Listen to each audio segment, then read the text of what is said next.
This piece of paper, this one is my office. This is my cell phone. You can Okay. text me if you need something when you're in here and doing your thing. Just text me. I'll bring you what you need. Really nice. Yep. Perfect. So just whatever you need. Awesome. Because we're going to go into a meeting here in about 20 minutes. Just text me. If my phone's always on Okay. 24/7. So Good deal. if Thank you need you. anything, do you need anything personally now? Cup of coffee, anything? I think I'm all right. I'll Okay, get some over there once we juice get or the whatever. first speaker on, and I'll have a half hour time to go. All right. Okay, we'll check back. Should we test out the Zoom? That's what I'm working on. I just started it.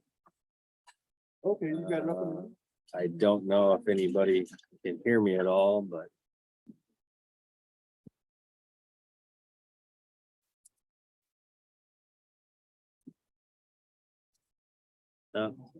Looks like somebody. Gotta figure out how it's just a matter of making sure they can see the PowerPoints. Well, they should be able to see what's on your screen if they're sharing your screen. Okay, it'll just have the notes on there with it. then. Oh, Mike. Good, how you doing, Fred? Nice to see you.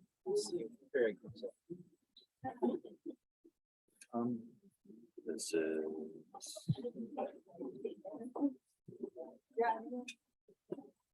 Oh, I can share screen two. Screen two will be what's on the displays up there. So that'll work. And Bill, so.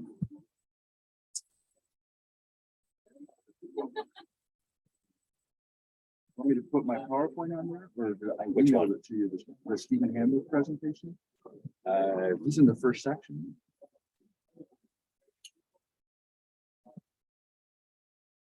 I emailed it to you this Yep. morning. climate change and field guide. That is. Right there, that one. Yep, Stephen Hanlon, got it. I was That's the waiting one that I for, emailed you this yeah, morning? yep. Yeah.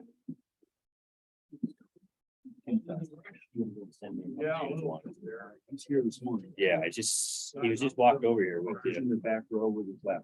There you go. So probably gonna email me again. These are give to each speaker, these are thank you. And then we've got here's the award. When, do you know when we're gonna do the awards, like at lunch or what?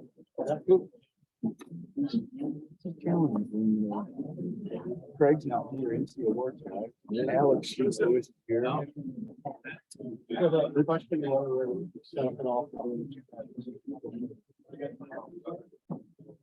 are we taking door registration? Yeah. Cash or check? Yeah, but nobody's there to give it to. All right, I'll come take it. Okay. Belinda won. Yeah. I prefer cash.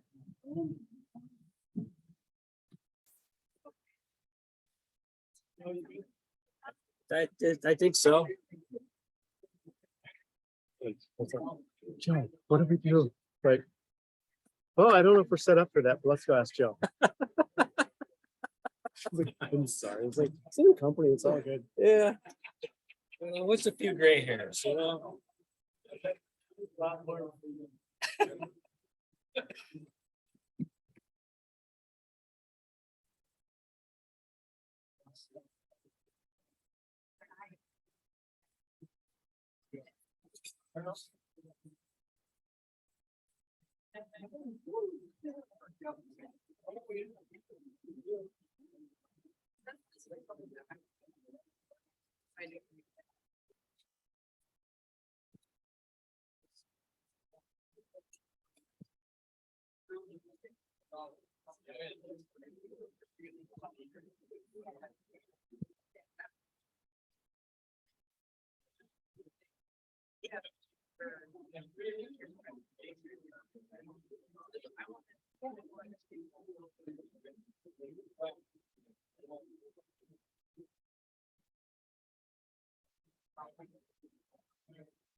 Everything's still going good? Trying to figure out the screen here. It's not showing me the controls on my side.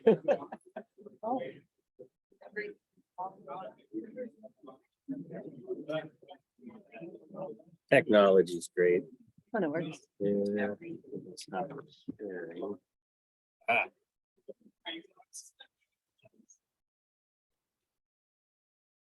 Anything I can help with? Good. I think I'm good. Yeah, I think so. Okay. Just getting trying to figure things out with different screens. Hopefully the Zoom is, I'm assuming it's working, but we'll find out. Just have to share a screen one. Screen two is not quite.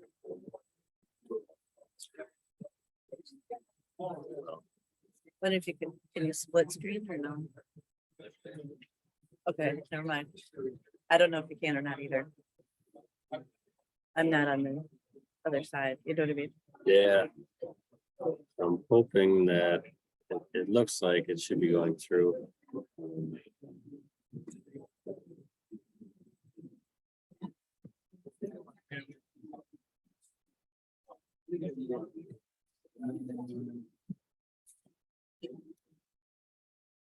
Thank you. And I got Lily. I got her cell number too, so I need it. Awesome. Thank you. Yeah, will do.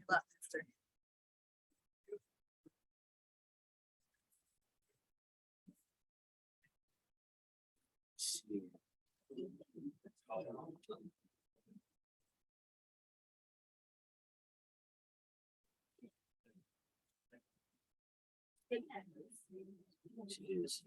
Anybody out there on Zoom, if you can hear everything that's going on, can you just type in the chat box or something?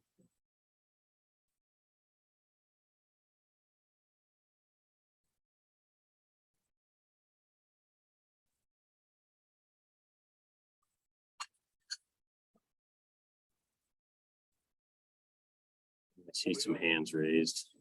Question. Awesome. Thank you.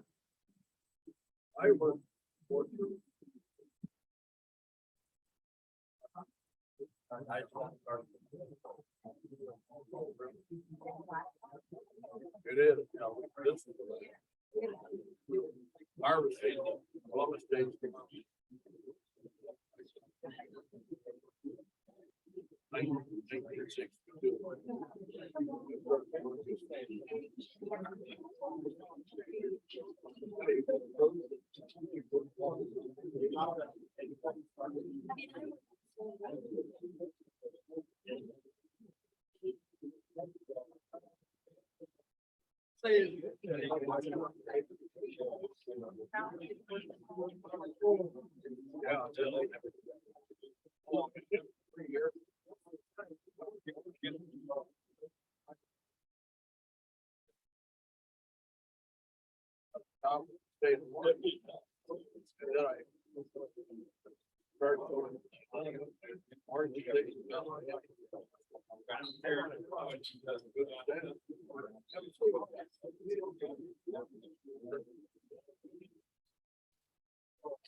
I just realized that we're on Central Time.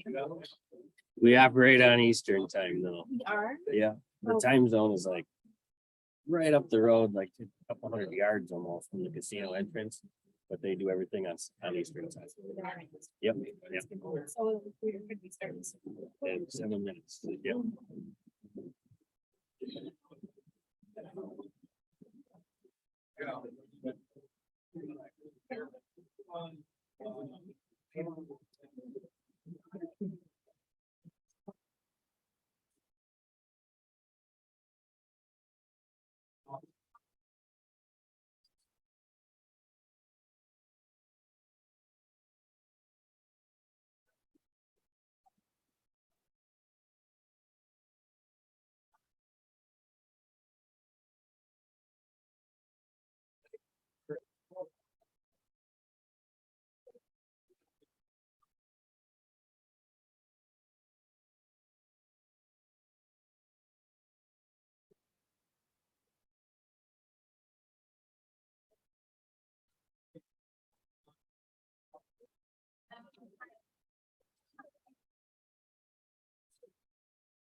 We'll give to- There she is. Back table, back there.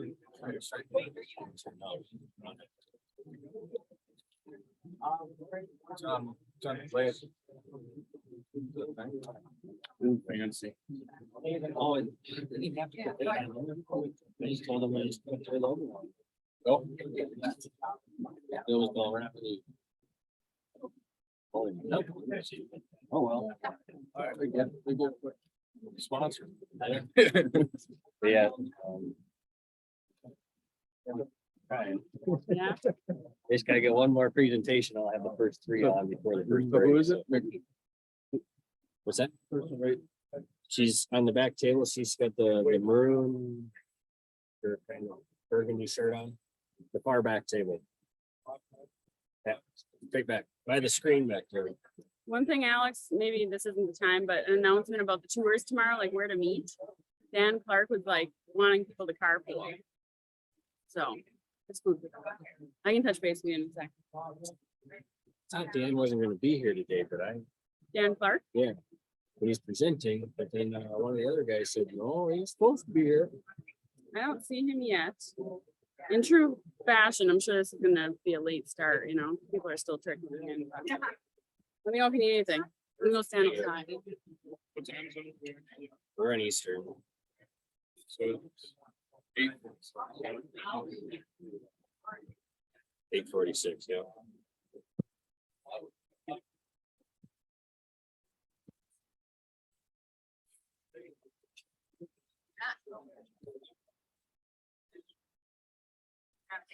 Hey, Keith. Keith. They can't hear me. So combine, I'll just need Is it a PowerPoint then? Yeah. Okay.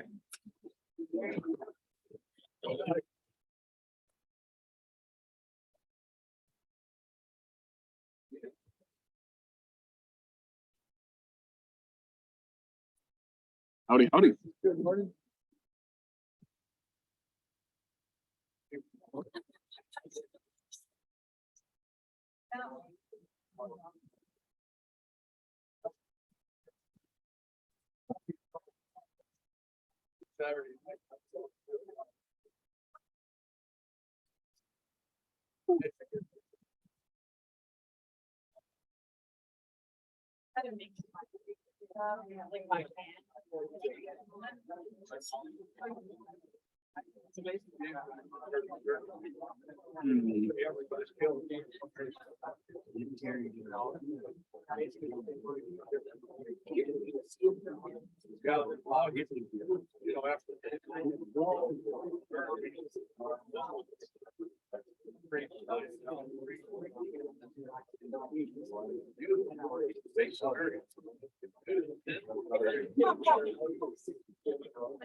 Jeez.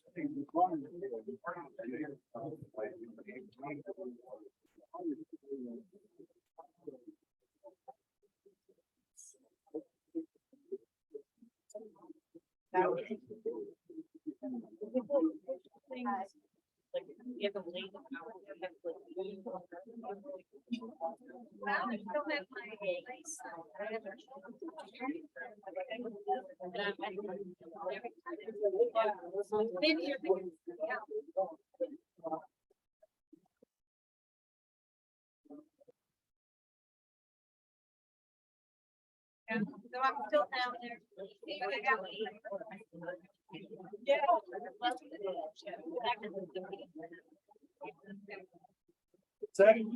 For what? Yeah, I'll take it. Yeah. All right, it's pulled up. It's gonna go. So is that is PowerPoint or how This does is like that- an online PowerPoint. I just have to hit present. Would just be like a share screen, I guess. You go to, I just gotta stop sharing on my one.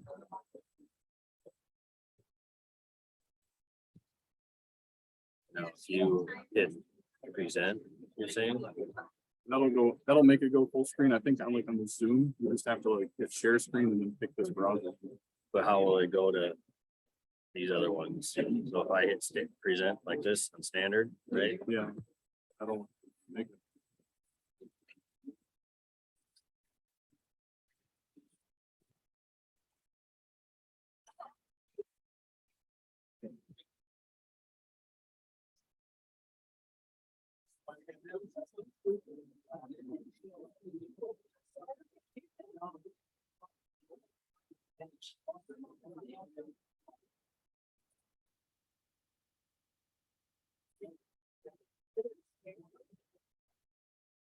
Yes, we got it.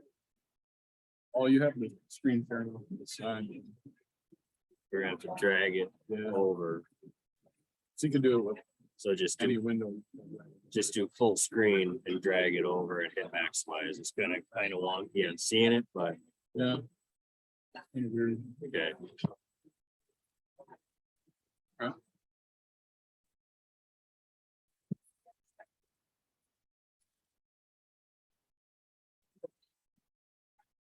You go then? I think so. Why can't I see my stuff here? Do you know?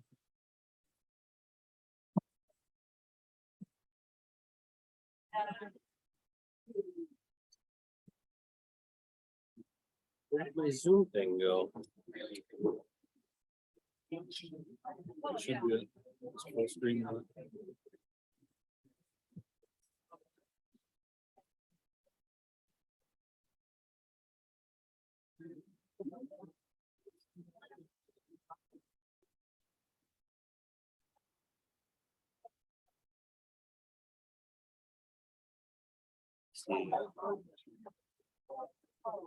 See Terry on there.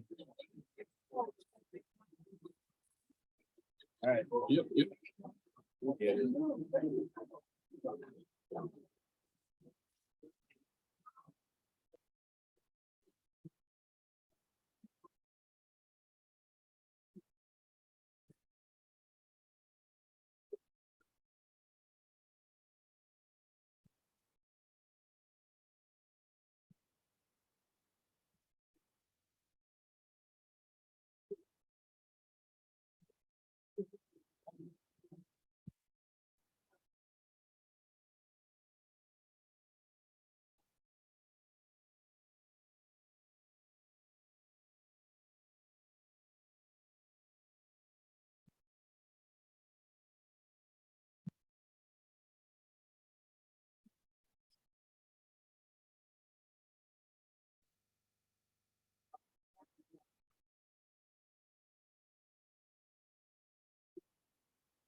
Want me to start herding cats at some point? We're back or Yeah, I'm just looking for.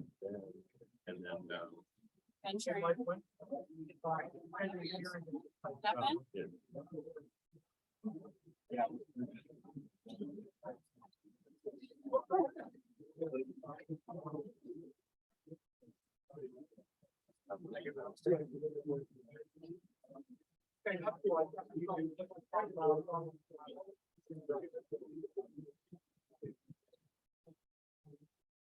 Good morning. If we could start just kind of funneling towards the tables and we'll get things going here pretty soon.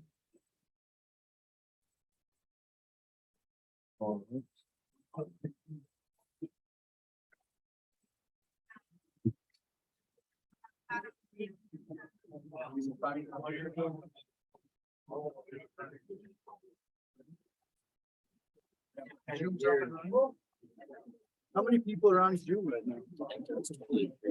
Hard part about Zoom is it's over on this other screen. Yeah. I'm sharing right now.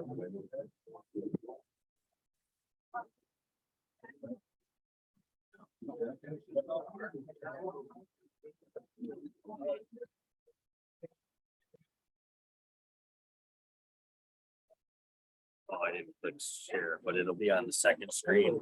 So then the hard part is it's over there.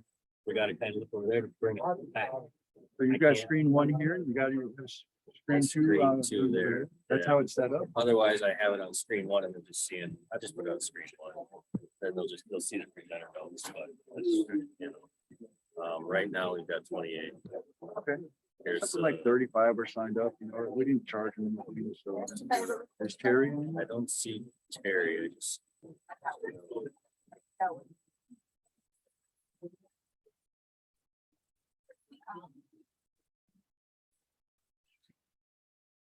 And then how's the audio?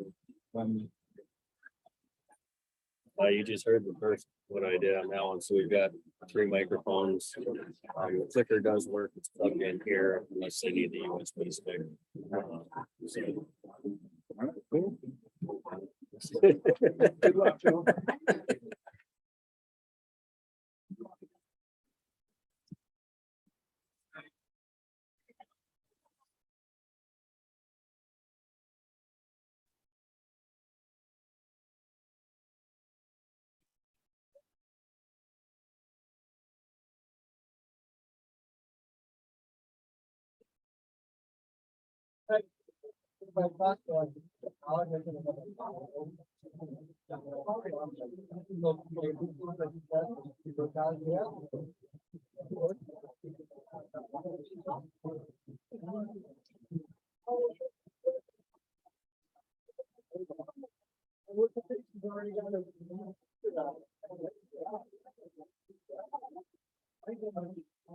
If you guys, I can't put anything in the chat. I realize the speaker view is up, but that's just, given the screens that we've got, that's gonna be what you guys be seeing. Hopefully that'll work.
So. I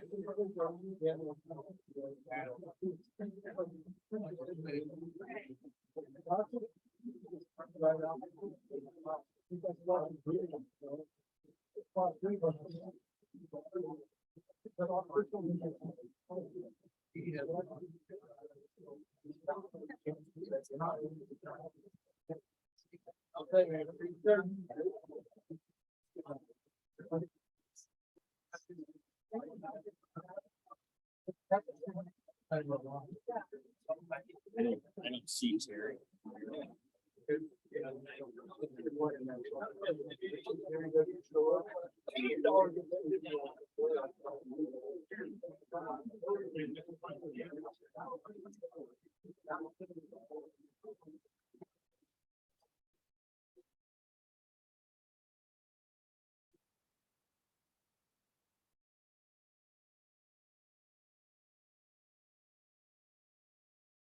Good morning. If we can get started. We're already just a few minutes behind, but I'll make the opening remarks here quick.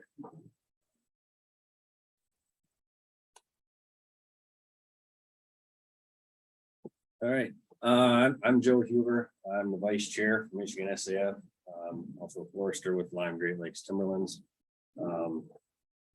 It's been, I think it's taken us 3 years to try and have one up here. We haven't had one here since 2019, so it's been a long time in the making. And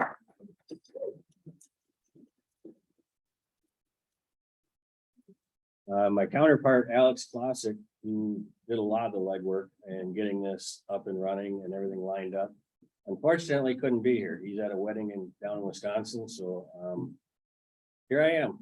We're gonna wing it and see what how it goes. It should go fine. But so currently we had 135 participants.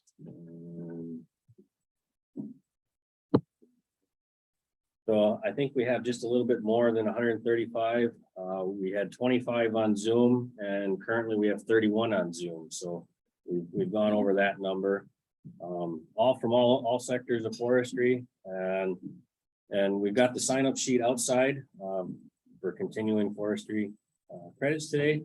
We got 7 today, and we got 3 tomorrow with the tour. So we got 10 credits that we'll be getting off of this day and a half. If you're on Zoom, we'll have record on who all attended, and we'll be able to see that and get you your credits for that too. So, please help us join SAF, help improve SAF, grow your career. We've got 96 members of Michigan SAF, I think, that were here. We have 62 guests.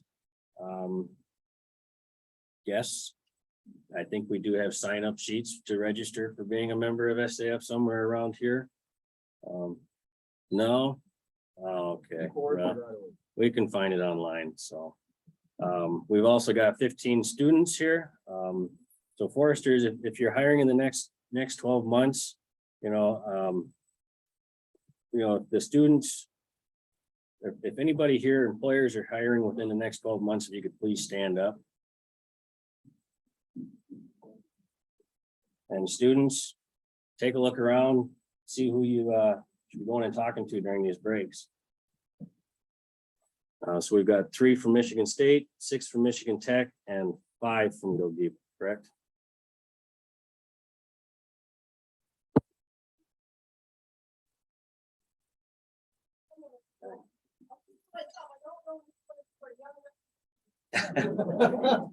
Those students, if you want to stand up.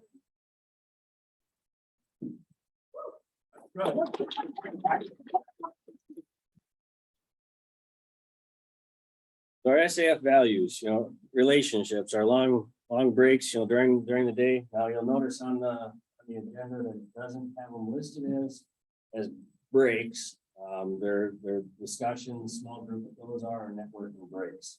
So anytime over lunch, get around, meet new people, and make some connections. It's a safe place to be candid and transparent. Please respect everybody here, the speakers, and our invited guests. And let's just make it an enjoyable day. So all our SAF values and forms can be found online. You know, you can see the links here, our diversity, equity, and inclusion, anti-harassment, our code of ethics, and antitrust. You know, let's keep things today to the meeting itself. Try and not discuss business outside of what we're talking today. And with that, we'll get going with our first speaker. And that, Julia Burton.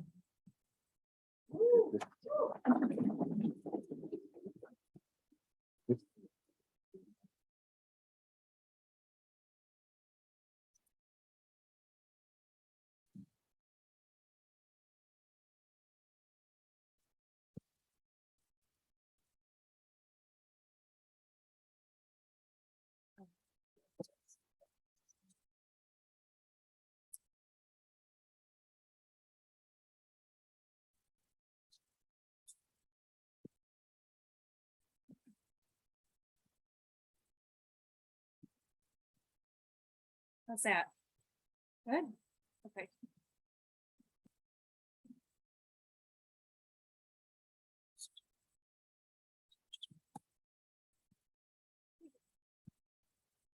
All right. Well, thanks everyone for coming today.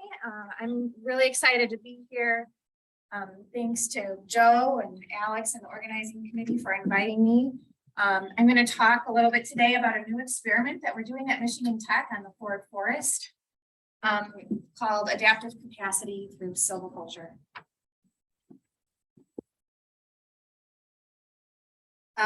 So I'm the new silviculturist at Michigan Tech. And some of the current challenges that we're facing a lot of challenges in silviculture, right? We've got new management objectives that we're managing forests for. We're expecting big changes in climate conditions, disturbance regimes, invasive species. And oftentimes we're dealing with forests that have already been degraded by previous land use. And all of these things interact across multiple scales of space and time, leading to a lot of uncertainty and unpredictability, right? So I'm not going to go over all of those changes and challenges we're facing in detail right now, but you can learn more at the Northern Institute for Applied Climate Science website. They produce vulnerability assessments that describe these challenges and have a lot of resources for managers to work with that look at a range of future conditions.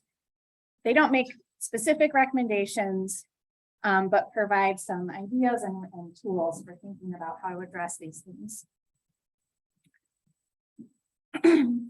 So one of the tools that we have is adaptive capacity. So thinking about the adaptive capacity of the forest ecosystem and managing that capacity.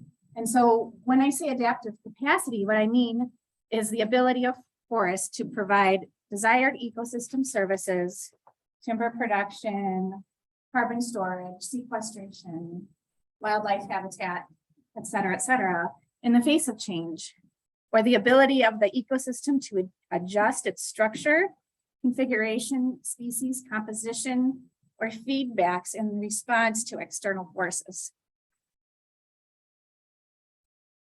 So what we're doing is thinking about forests as complex adaptive behavior, where the system behavior responds and adapts to changes in external factors.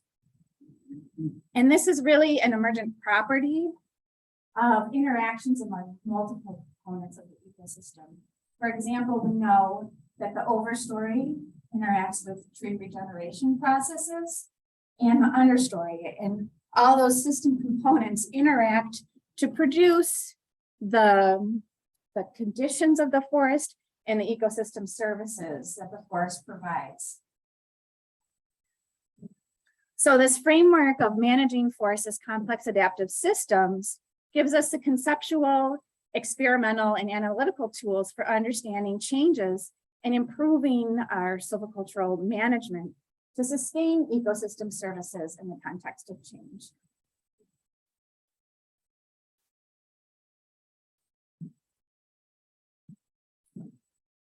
So what are some elements of adaptive capacity that we can manage?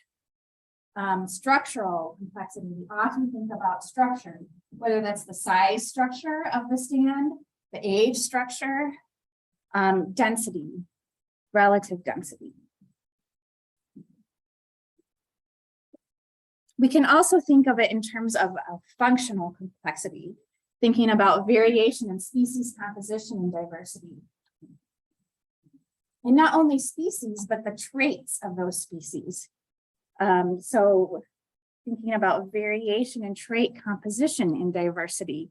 Having a sugar maple and a red maple in a forest isn't the same functional diversity as a sugar maple and a hemlock, for example.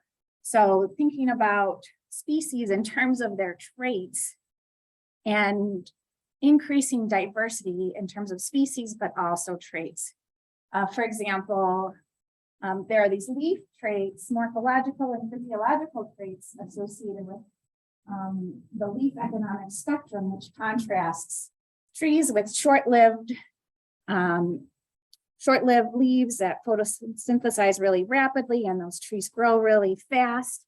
So they're just more acquisitive compared to the conservative side of the spectrum that includes trees with really long-lived conservative leaves like a spruce or hemlock. So including species, thinking about managing for species that span the spectrum to increase functional complexity.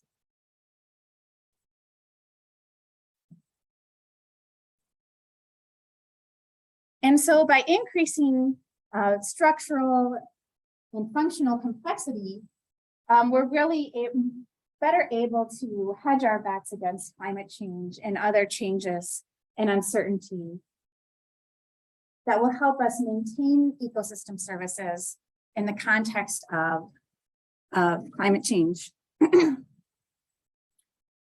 And that's really what we manage silviculturally, right? So there's a lot we can do there. And is this particularly new? I think we're already all thinking about this to some degree, right? However, conventional silvicultural management doesn't consider adaptive capacity as an objective. Rather, it concentrates growth on a small range of age classes or species to really make that, streamline that productivity and make it more predictable over space and time. But it's really putting all the eggs in one basket. Compared to a perspective where you're managing forests as complex adaptive systems, you're allowing for more variability in ecosystem characteristics in order to hedge your bets.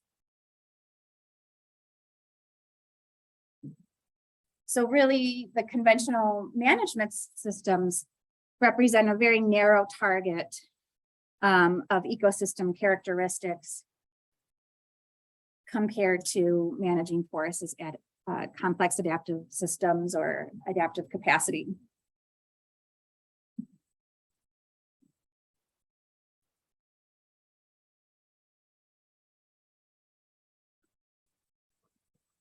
And now, oftentimes in the forests that we're working with, that adaptive capacity has been graded as a result of a management history of managing for a narrow range of management objectives and or historical exploitative logging practices introduced in invasive species and changes in disturbance regimes.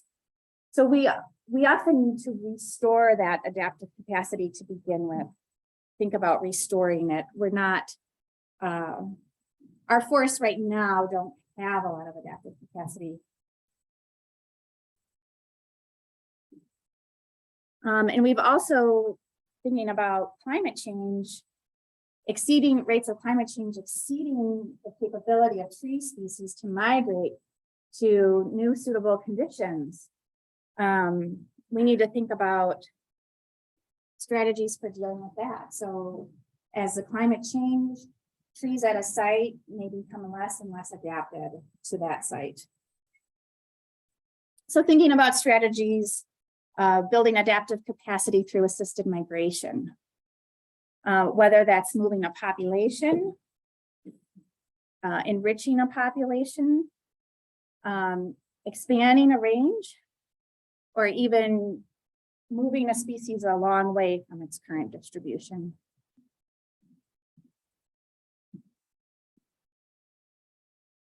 So this new experiment that we're working on at the Ford Forest, this is a big experiment that I'm working on in partnership and collaboration with NIACS, students and faculty at Michigan Tech and at SUNY ESF in New York. So we're comparing a no action scenario where we do no management to a business as usual approach to silviculture. So you can think about this as, good silviculture. And then comparing those to treatments that focus on building that adaptive capacity, looking at, well, what happens if we just kind of restore that heterogeneity and adaptive capacity that's been degraded over time, versus transition the ecosystem to species composition that's better adapted to future conditions.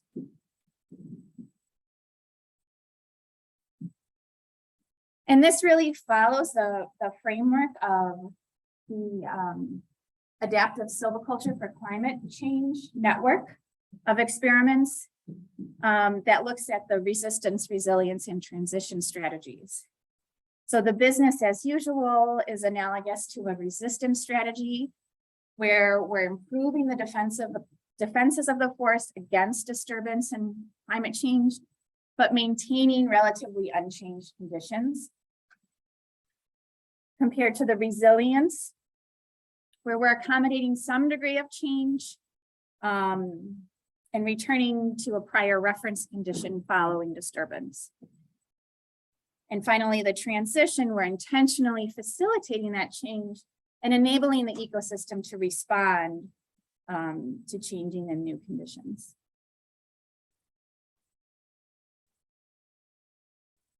And these different approaches to climate change adaptation are going to have really different consequences immediately on the ecosystem services that stand would provide. So for example, in order to build that adaptive capacity, we might have to reduce stocking relative density to much lower levels compared to the business as usual and no action. So there's going to be immediate trade-off between adaptive capacity and other ecosystem services like carbon storage and sequestration, rates of timber production and growth, et cetera, et cetera. However, we expect that over time, that relationship might flip. So those stands where we apply the transition and restoration and rehabilitation strategies will be better adapted to future conditions and in the long run, provide more of those benefits and services. So we're testing this. We're currently planning to implement this experiment at 3 locations, not only in the Ford Forest, just south of Houghton, but also at 2 locations in New York. So before I moved to Houghton last year, I was installing this experiment in New York, in the Adirondacks and in central New York. And so we'll have opportunities to evaluate how the system responds both with insights, but across this large gradient of environmental conditions. And we do see differences in the climate. These are all northern hardwoods, but it's much warmer in central New York and the Allegheny Plateau than in Houghton or the Adirondacks. And the trajectories of climate change are also expected to vary among these sites. So it'll be very interesting to see, what the role of local site conditions is in determining how forests respond to these treatments. So to design the specific details of the approaches of these treatments, we recently held a workshop at the Ford Forest, looking at climate change adaptation strategies in northern hardwoods broadly, and then specifically to develop prescriptions. And so we had managers from a range of organizations come and participate and help us with this in July. And so how many of you have been to the Ford Forest? Oh my goodness, that's amazing. So many of you probably know the history of management at the Ford Forest, where we had selective removal of eastern white pine in the 1850s, followed by heavy partial cuts beginning in the 1940s or about then. The particular management unit that we're working in has had a history of management under the selection system, like single tree selection, with entries every 10 years since 1993.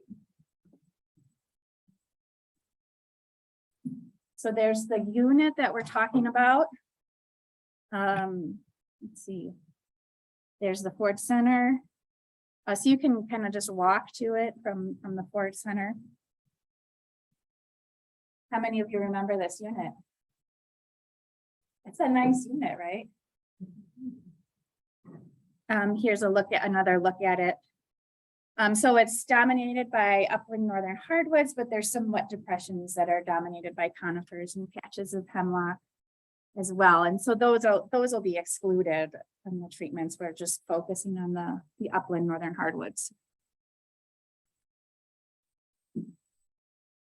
So right now there's currently 3 distinct age classes of trees in the stand and about 110 square feet of basal area per acre. It's heavily sugar maple dominated.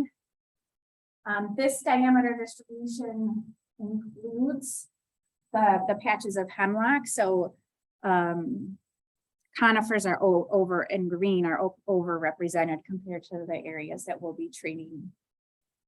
There's very, very little conifer in the uplands. About 10% of the basal area is yellow birch.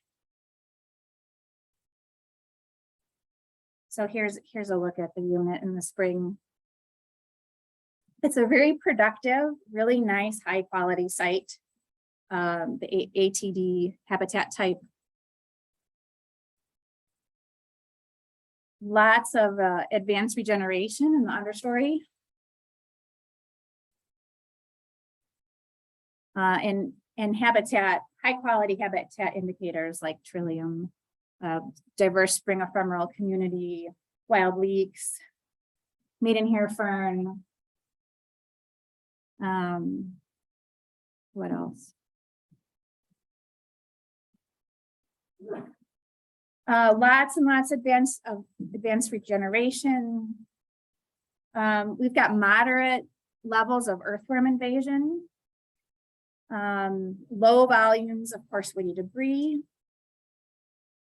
So we're kind of, if something goes wrong with sugar maple, if the Asian longhorn beetle came, there wouldn't be much left, right? All of our eggs are in the sugar maple basket. Deer have a strong influence on regeneration through feeding preferences. And it also provides a number of cultural values and ecosystem services. This is a traditional territory of the Anishinaabe, and they have their treaty rights.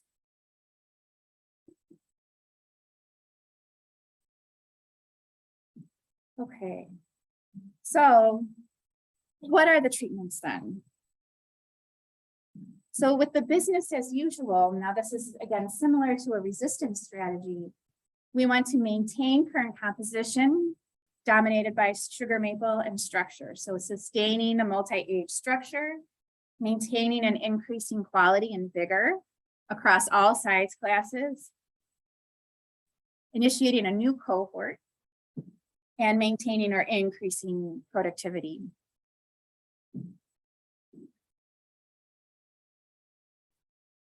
So what are we looking at? We're looking at a single tree selection system with an arbogast-ish target structure. Who manages northern hardwoods here? How many of you use the arbogast method? Some of you? A little bit, not much.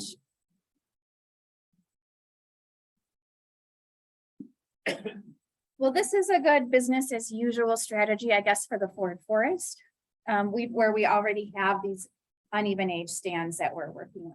Of course, you wouldn't want to do this if you were working with an even age stand.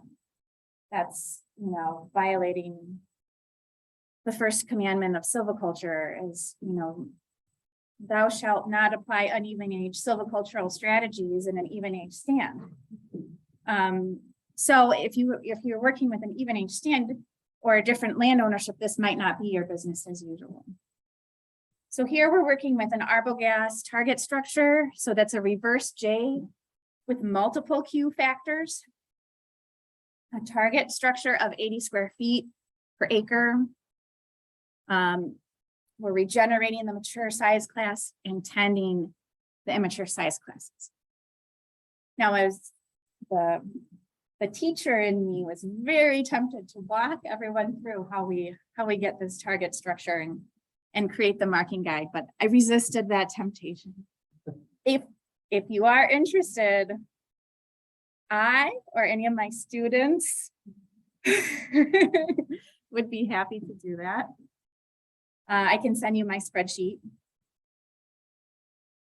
But our marking guide ends up looking like this based on that, removing the excess of our actual compared to our target. And here we're going to remove maples and other hardwoods by removing the worst first. So leaving the best form, highest quality trees. We'll retain all long-lived conifers. So those patches of hemlock, we just exclude those from the harvest area. We don't tend them, we don't enter them, thin them, we just leave them. There's just so little of it left that we're leaving it. We remove ironwood as part of this strategy and follow all applicable BMPs. So just out of curiosity, does this represent a business as usual strategy for anybody else in this room? Accurate, a little bit accurate, yeah. Mhm. Like usually in industry, you look at hard maple trees selecting like 18 inches by natural maturity. I think the DNR is maybe 20 or 22. So it depends what organization you're working for when you harvest that tree. That's all I want to interject. Yes, yes, good point, thank you. Yeah, so this would vary depending on your organization that you're working for. Mm-hmm. And then what about at our workshop, then we took a field trip to the site and everybody walked around and then we talked about, well, what would we do differently for the other treatments, for the restoration and rehabilitation? So there we want to increase species and functional and structural diversity with a component of species that are adapted to future climate conditions. And now sugar maple is expected to decline under both climate change scenarios, conservative and high emissions. So we want to kind of nurture species that will be better adapted to future conditions, white pine, and maintain growth and productivity. So what did we come up with for this? So the group, we broke out into several groups and And people discussed how they would approach this, and some of the things that came up were creating canopy openings around desirable tree species, retaining large legacy trees and butt logs or girdle to kind of increase that, the biological legacies, snags, future snags, and coarse woody debris. We talked about scarification as kind of a double-edged sword. It might help species, light-seeded species establish in openings, but it might also pave the way for introduced exotic species. We talked about removing the mid-story and advanced regeneration of maple to also favor other species. However, you know, if you think back to that natural reproduction triangle in your silviculture text, where natural regeneration is really the outcome of a lot of processes, seed bed, environment, but also seed source. And I think what we're really challenged by at the Ford Forest is a seed source limitation. So we could scarify the forest floor to death and remove all the advanced reproduction of maple and still not get what we're looking for in terms of regeneration of yellow birch or other underrepresented species. So we really do need to think about artificial regeneration in these gaps. Doing some enrichment planting was discussed. Potentially eastern white pine, bringing white pine back into the system.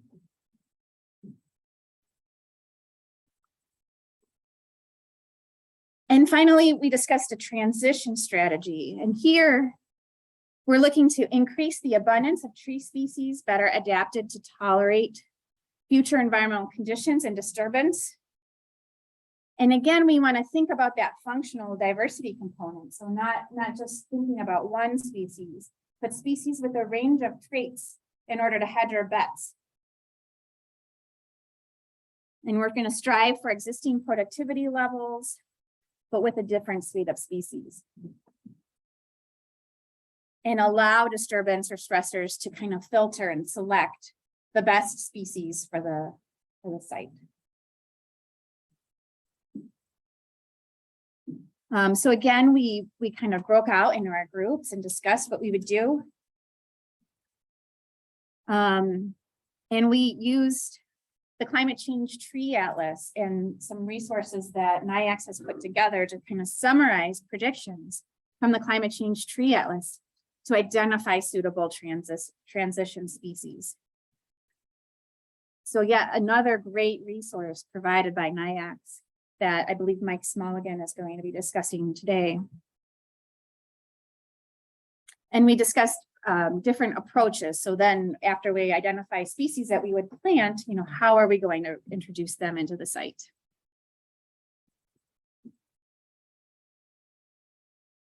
So we talked a lot about oaks, northern red oak, white oak, diversifying with white oak, hickory species, maybe experiment with the American chestnut. Bur oak, white pine, and also thinking, you know, maybe we're taking this a little bit too far with the transition, and maybe we need to focus more on sugar maple with more southern genetics. So keeping that in mind as well. So here we really want to transition the site. So we've talked about planting nursery stocked of selected seedlings in small 1 acre patch clear cuts and surrounding that with a shelter wood. It's possible that the overstory cover provided by a shelter wood would benefit establishing these species by reducing frost and moderating extreme environmental conditions, as well as controlling competition. So, you know, when we're regenerating oak or trying to fight back the maple in an oak stand, that's what we do, is we control that competition with a shelter wood. while those oaks are establishing their root systems. And once those root systems are well developed, we just let them go, right? So that kind of summarizes, the tactics that we're pursuing with approaching this experiment, and testing these different climate change adaptation strategies.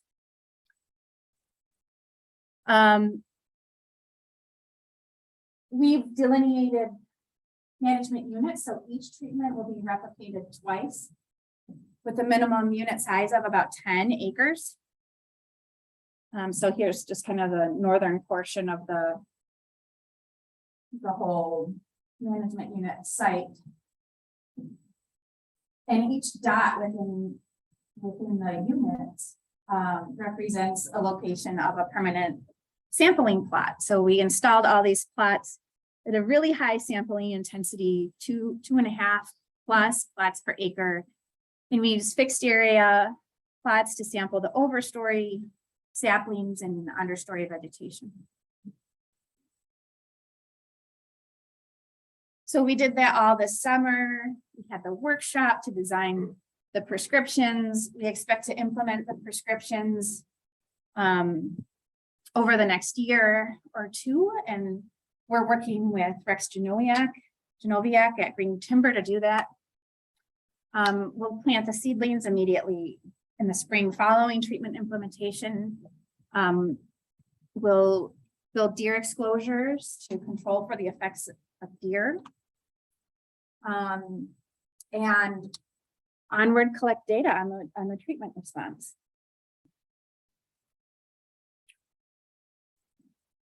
So with all this, we'll develop new silvicultural approaches and prescriptions for different climate change adaptation strategies.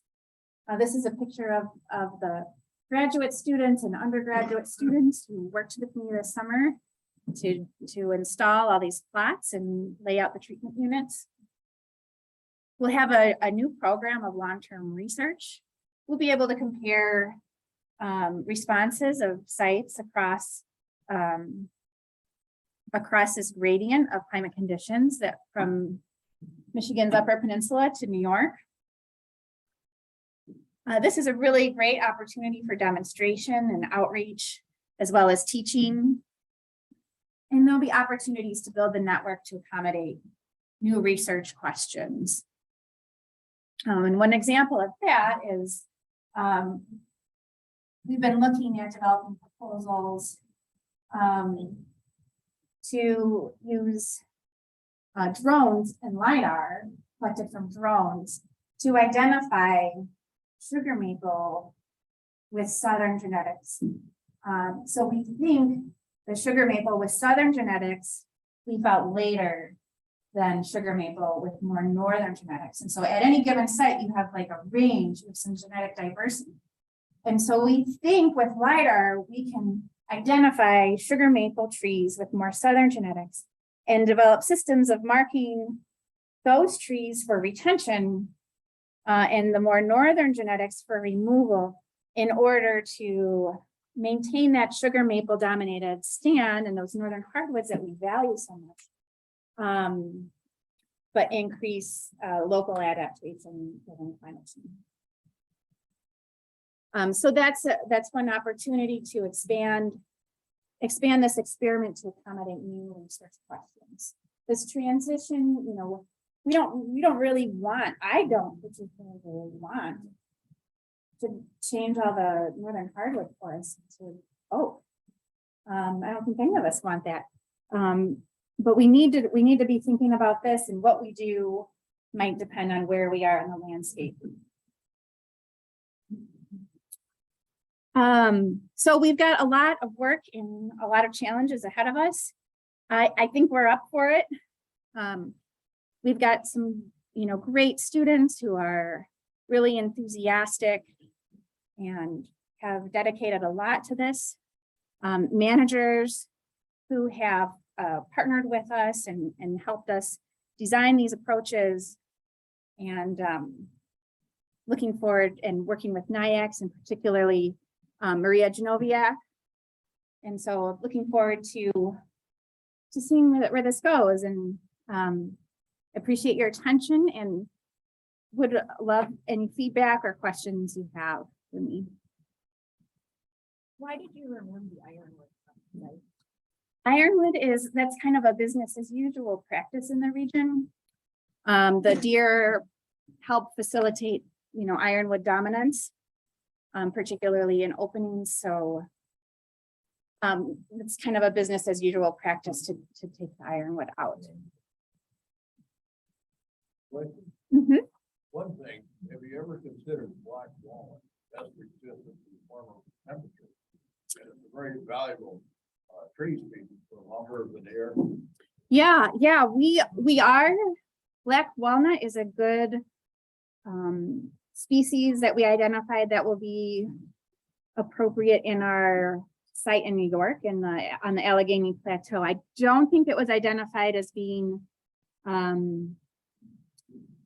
in the climate change tree atlas for this site being the best species for this particular site, but we are looking at planting walnut at the site in central New York on the Allegheny Plateau.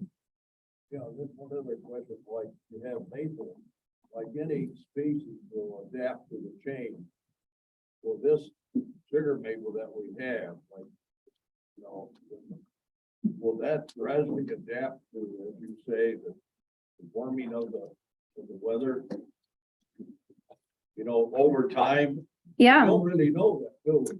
I think it's an open, Don't usually species try to adapt to their environment. Yep. That's just a general statement. yeah, I agree. And I think that's another uncertainty. So you don't want to really replace all your maple, but try to interplant like maybe oak or something like that. And that also diversifies the timber crop. That's right. Yep. Okay, with that, if you want to take another question, we'll transition to the next Sure, speaker. one more You can. question. I'm gonna start. I'm particularly intrigued with the southern genetics, because those trees have been growing down there for 60,000 years. So there's obviously some shift in the ecological phenoplasticity. So I know they're doing that out west with the ponderosa pine in New Mexico, because they don't want to lose that southern hot, dry capacity because they're not regenerating down there anymore. So they want to take that seed and move it north. But I think the same thing would work probably real well with sugar maple, if you want to know, ecologically speaking. At the forest ecologists, that seems to make more sense than trying to shift to a different species, is to take advantage of what's in the gene pool. Yeah, and we are looking at pesticides as well, and using that as one of the options. Yeah, honestly, I'm not trying to advocate. I'm trying to evaluate these options. What are the different options we have, and what you do? I'd be very reluctant as a manager to just switch my whole ecosystem over to oak, especially if it's a productive, valuable ecosystem.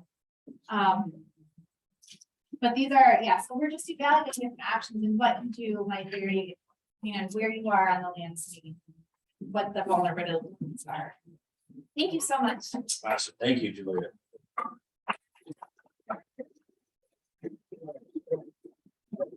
Thank you.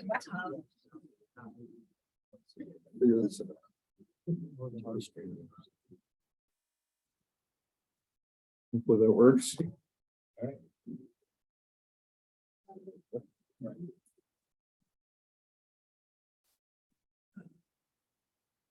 Greetings, tree people. I'd like to preface my little talk here with a slight typo in the papers that you got. So this is basically going to be about my experience in Western forestry, having grown up in the Midwest. So that's Western in all caps, lowercase like it is on the paper there. So my name is Anthony Shibatero. I'm a senior graduating this spring at Michigan Tech Bachelor of Forestry. And over this summer, I got the honor to do an inaugural internship with Weyerhaeuser's wood procurement team in Montana. So I got this kind of big overview of wood products in general, not having any big experience going into it. That was really beneficial. And I kind of got the other honor of being a presenter here, which was kind of interesting, I thought. There's people in this room with more experience in forestry than I have experience living, so this is kind of neat. So my goal here, this presentation is to, here's another question for you, just out of curiosity. How many people here have been foresters in Montana? All right, so there's some people to shoot down on my statistics when I get to that, but for everybody else, it's a really interesting ecosystem because there's one of the big species out there is called Western larch. I'll touch on that a little bit. This is like the southern end of its range. They've undergone big change and overstory in the last 100 years, which is really interesting. I'll touch on that a little bit. So I'll get into a little bit of a history of Western forestry, current challenges that they're facing out there that's kind of akin to what we have in Michigan. Some important species that's good to know for if you're going to work out west in that area. And then some paradigms and technology that I saw from being from Michigan and then going out to Montana, seeing that kind of transition in technology was interesting. So I'll start off with some pictures because everybody loves pictures. So interesting history of Montana logging. They did some river floats like that back in the day, same thing back here. So scalar, some very nice stuff for some pretty large dug fir. Even Kentworth. This next picture is probably one of my favorites. This is a very historical picture because it happened before weight restrictions were a thing. If we could just get a few more loads like that, we'd be in good shape. I think I did the math on how much that truck weighed and what we got. So one of the most interesting things, there should be a video here about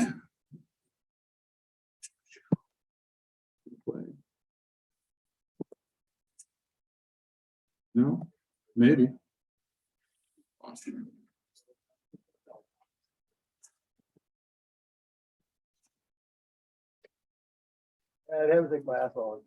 Yeah, this is a really good video. I guess I'll just describe it. I was going to talk through it while I was playing. But essentially, I'm a big history buff, so I kind of get into that kind of thing. And the history of logging, look at that. Can I click on it now? This is definitely worth the view.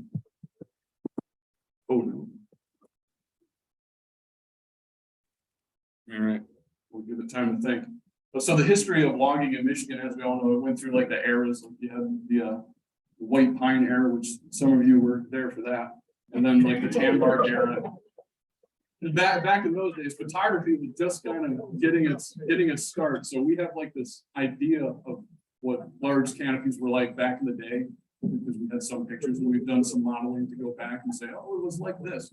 But in Montana, that first initial like old growth cutover was in 1920 and it continued into the 40s.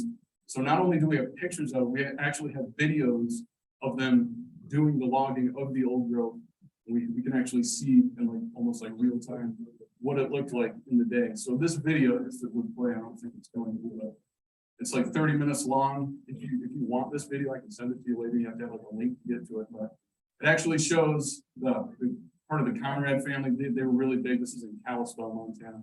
So like in the mountains west of town, this shows them actually taking down the old growth trees, mainly Western larch that had been there for 900 plus years.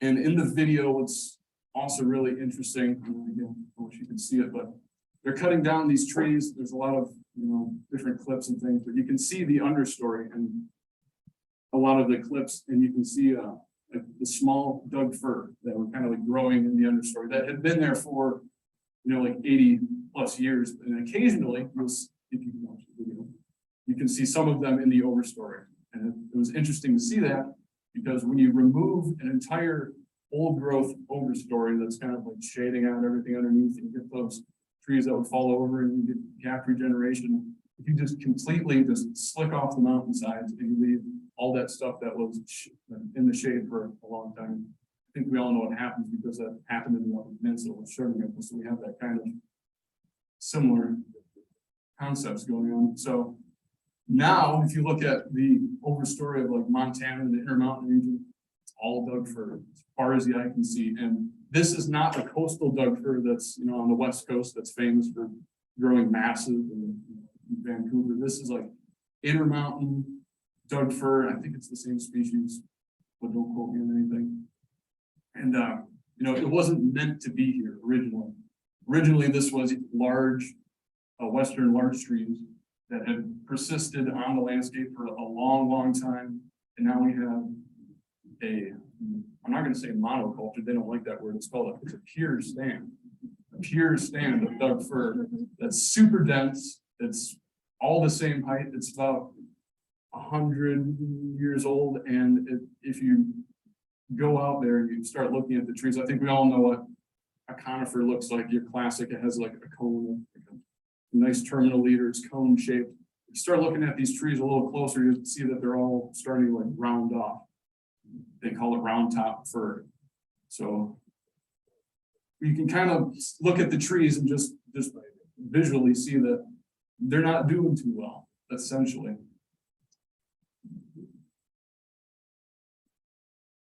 So there's a lot of issues that happen in pure stands, as we know.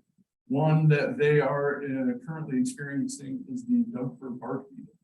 So when you get a lot of the same trees together in one area and you have one, pest that really likes those trees, it's not a good situation to be in.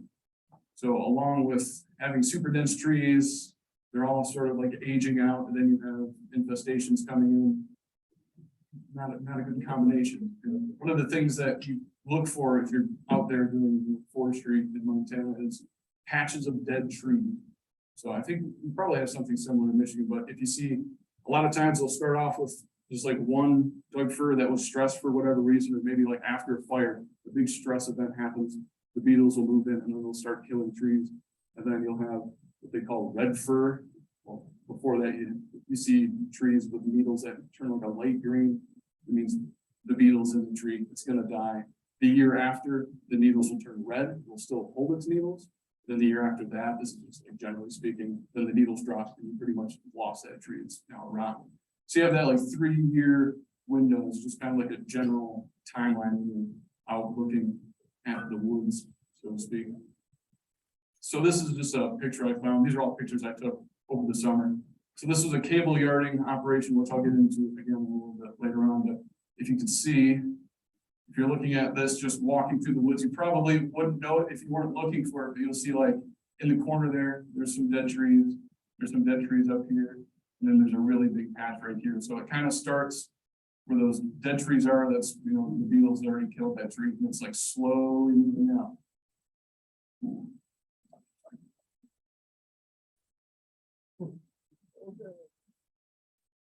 Maybe.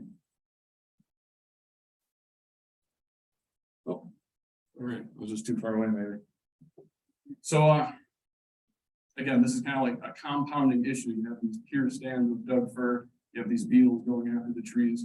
They're not pre-commercially thinned in any way because we kind of made this bed for ourselves by cutting off the old growth trees and not really having any plan for it. So there's a lot of these dense Doug fir forests in mountainous areas that you need cable yarding to even access. And as I'm sure we all know, cable yarding, it's not cheap.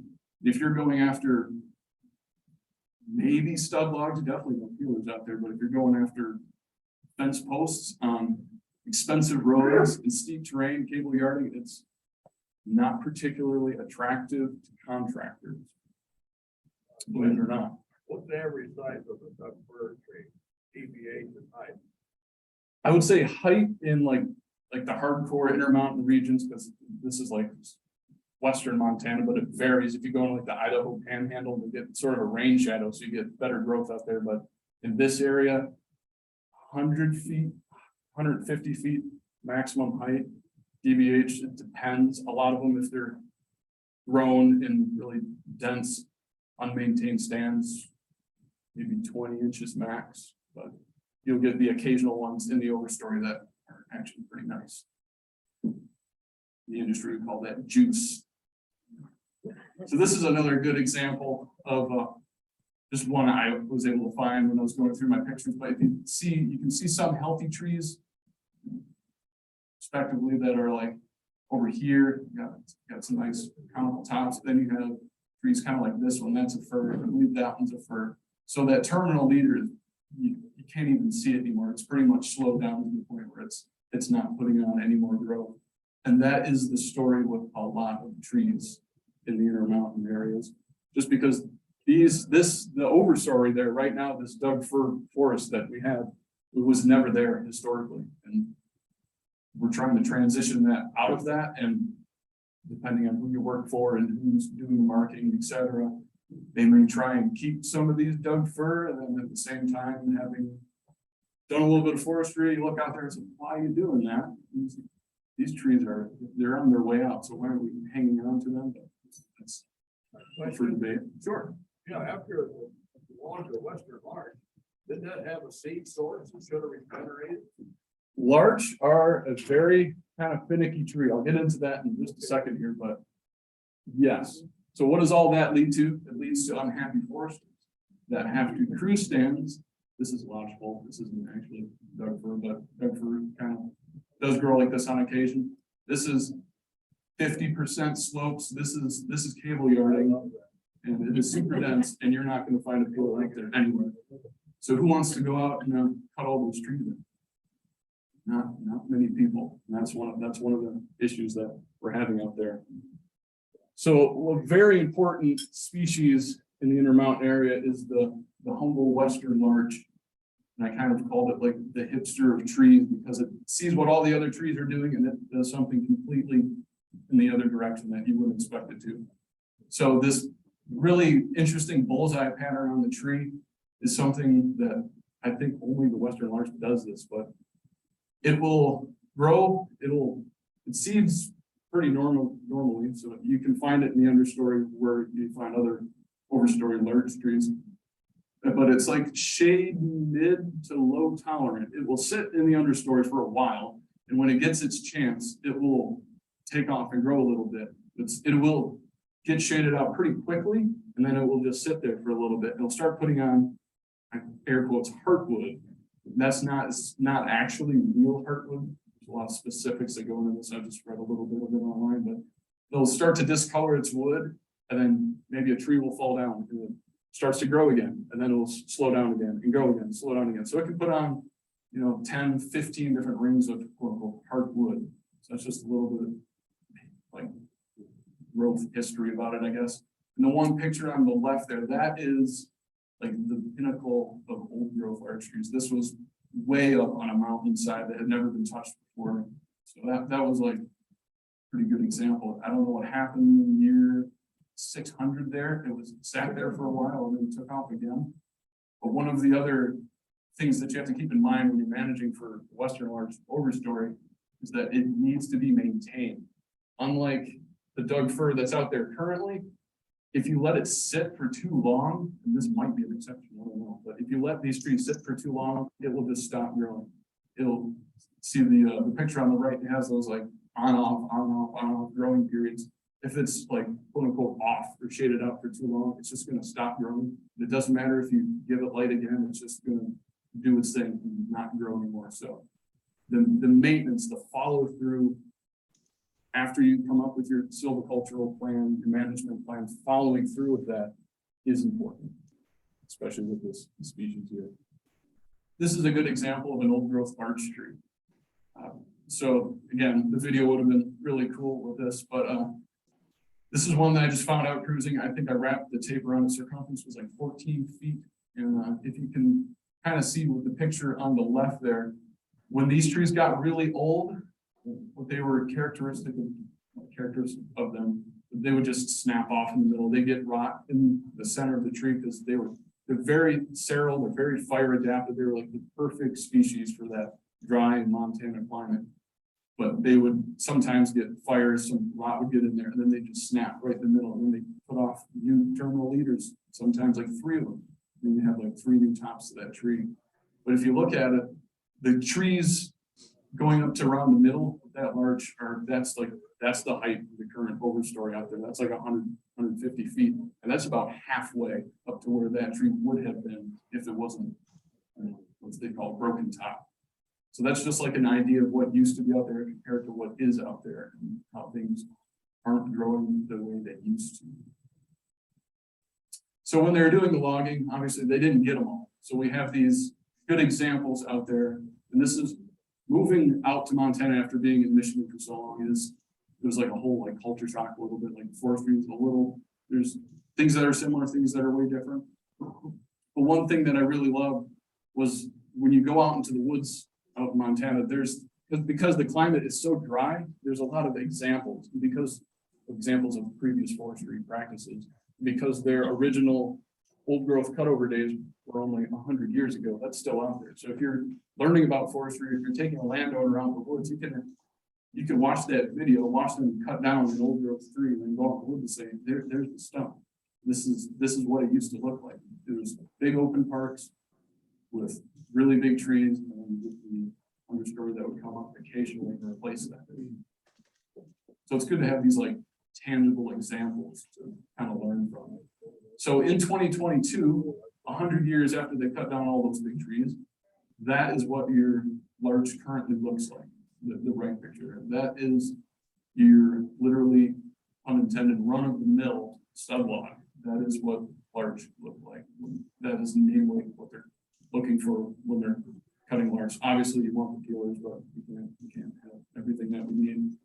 And then the picture on the left there, that is like what I was talking about, an old growth stump that's been there for 100 years. You can obviously see the fire that just came through it probably a million times in this life. But it's just a really interesting aspect of forestry out there, having that like tangible evidence of what happened before. So now into a little bit of the silviculture currently. Decisions out there right now manage for that historical ecosystem of Western larch and ponderosa pine. So if you could sum up like a prescription for Western or Northwestern Montana and Southwestern Montana, it's pretty much leave all larch, leave all pine. And it's relatively simple, but when you get into the weeds of it, a lot of the jobs that I was on and cruised and audited were pretty much akin to this. They were like pseudo shelter woods. They didn't really rely on trees to produce seeds. This wasn't like a seed tree cut. This is more of like a shelter wood that you don't touch after your initial cut. So they're pretty much managing to bring back that pretty much climate adapted ecosystem that was already there. They had fires. The fires are just obviously more intense, more frequent now. But this is the ecosystem that is still going to work. This is like what's out there right now. We can manage for it, and it's relatively easy to do because you can find these large trees in the overstory and plenty of them in the understory. And another thing to look out for when we're doing this is the larch in the understory have been there for maybe 80 years, 80 to 100 years. And when they don't really do a lot of scarification on these sites because you start to mess with that regeneration that's already there. You're just going to ruin it to a blank slate and then try and get it to seed back in when it's already there, and it will take off. So it's generally a little bit easier than having 40 to 50 different species on like a 100-acre parcel like we have up here sometimes. So this was just another quick example of silviculture out there. They're doing a lot of field breaks and pattern cuts are now pretty common. Obviously, we hear it every year, fire, the West is burning, the West is burning. And we don't really, being in Michigan, you don't really comprehend that until you live out there for an extended period of time. In Michigan, you hear it on the news, West is on fire. Oh no. And then it snows and we're like, oh, it's snowing. We don't have to worry about it anymore. But they're constantly adapting everything that they do to manage for big fires that are going to continue for the numerous reasons. I have a question. Sure. The density of that pixel area, I'd probably say 20. Won't that stuff just blow down on you? Some of it does. They try and pick trees, obviously, they're trying to pick trees that are more wind firm than others. But yes, they do blow down, and then you pretty much want to finish your main cut like a year before your contract is up, so they can go in that year after and clean up all the blow down that they left up there that they probably shouldn't have left.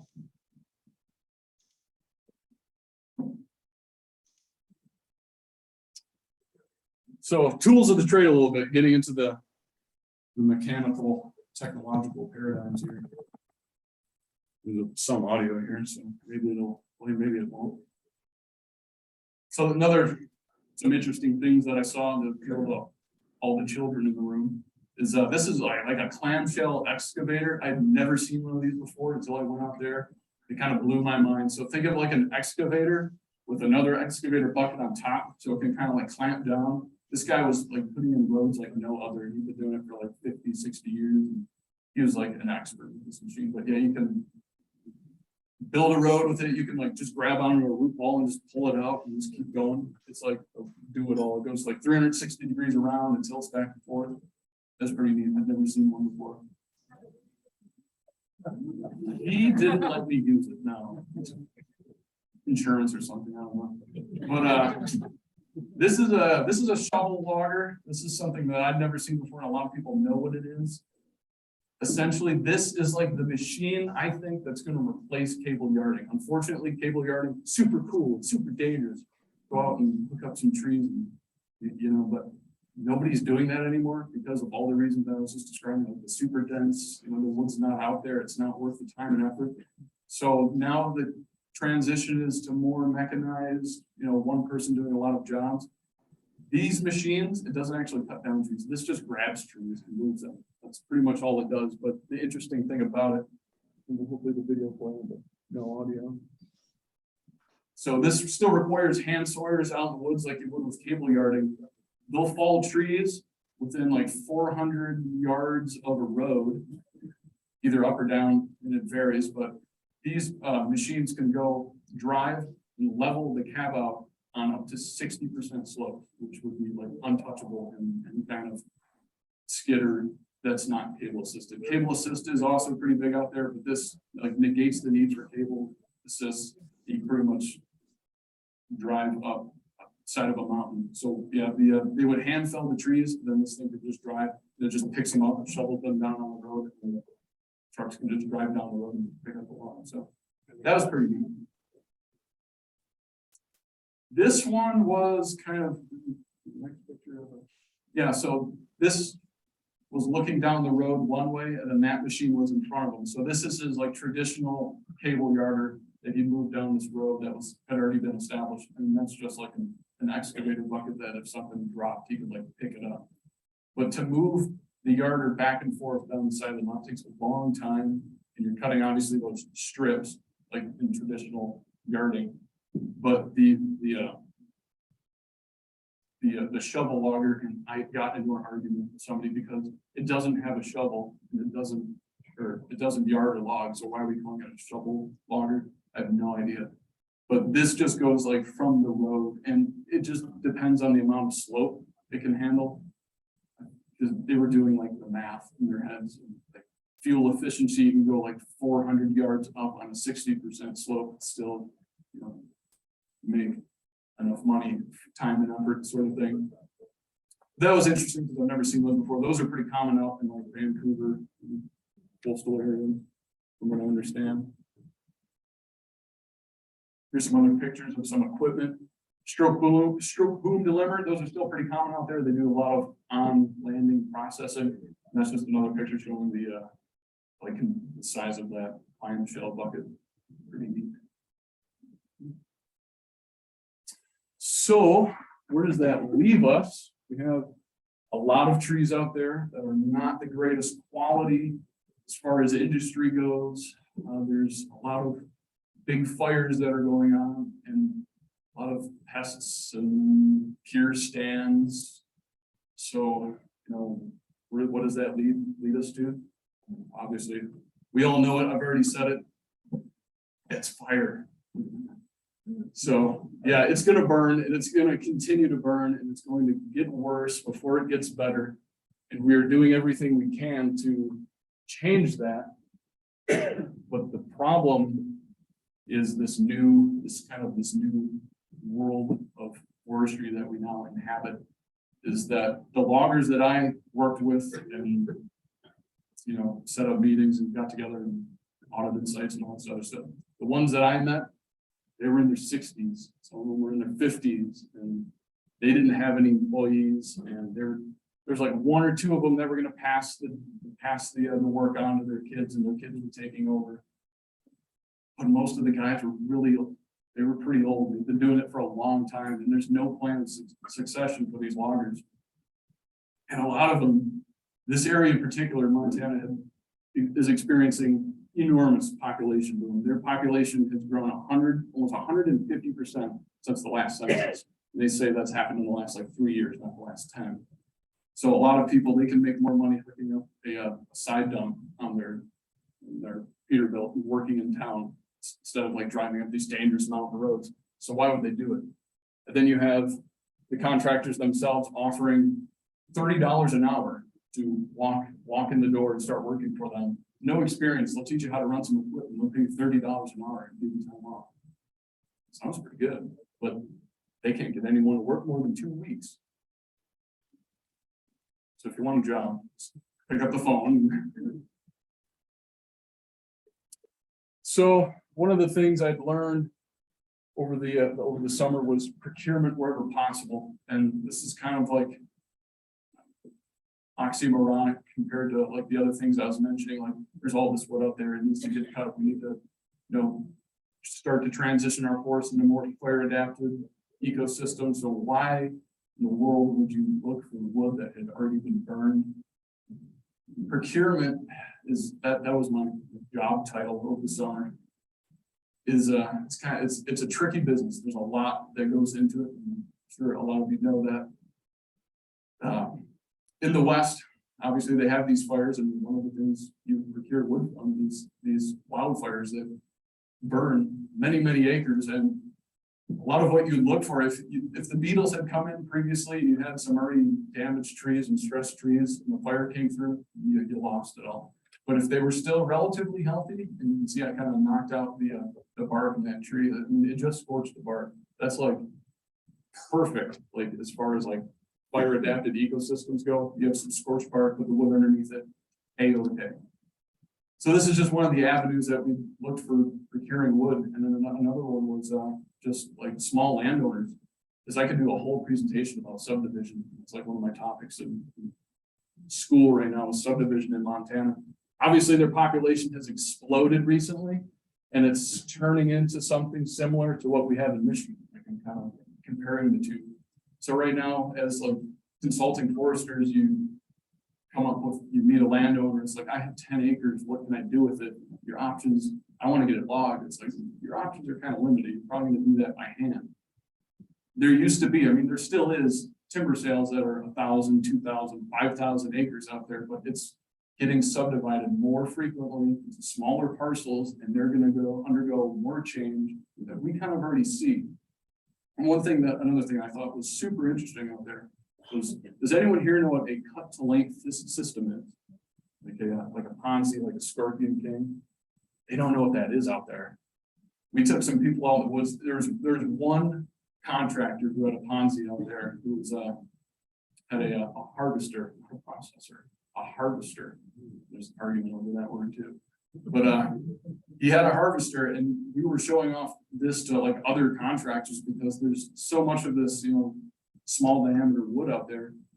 That's going to be what's moving out there. My opinion would be it's going to be cable assisted cut to length operations. That's probably what's going to make up the future of logging out there.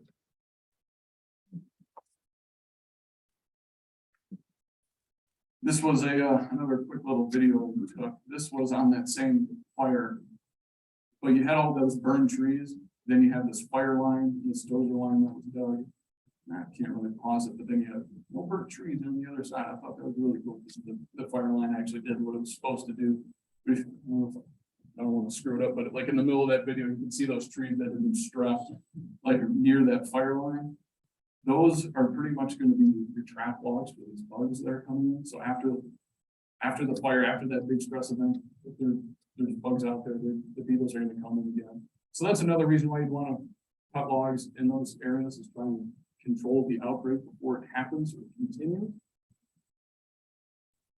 And generally, I had a very interesting summer. I learned a lot. There's a lot of different aspects and avenues of forestry that are similar to what we have. I think of what we have here is going to be modified and moved out west. Seems kind of like that's how things are happening.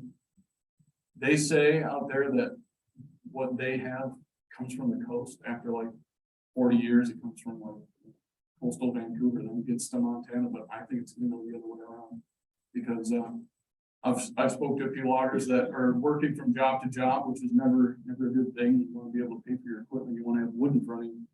But the one guy who was running cut to length had, 10 years of work right in front of him, and he had people calling him, and he was turning down clients because nobody else could do it. So there's a niche to fill out there right now.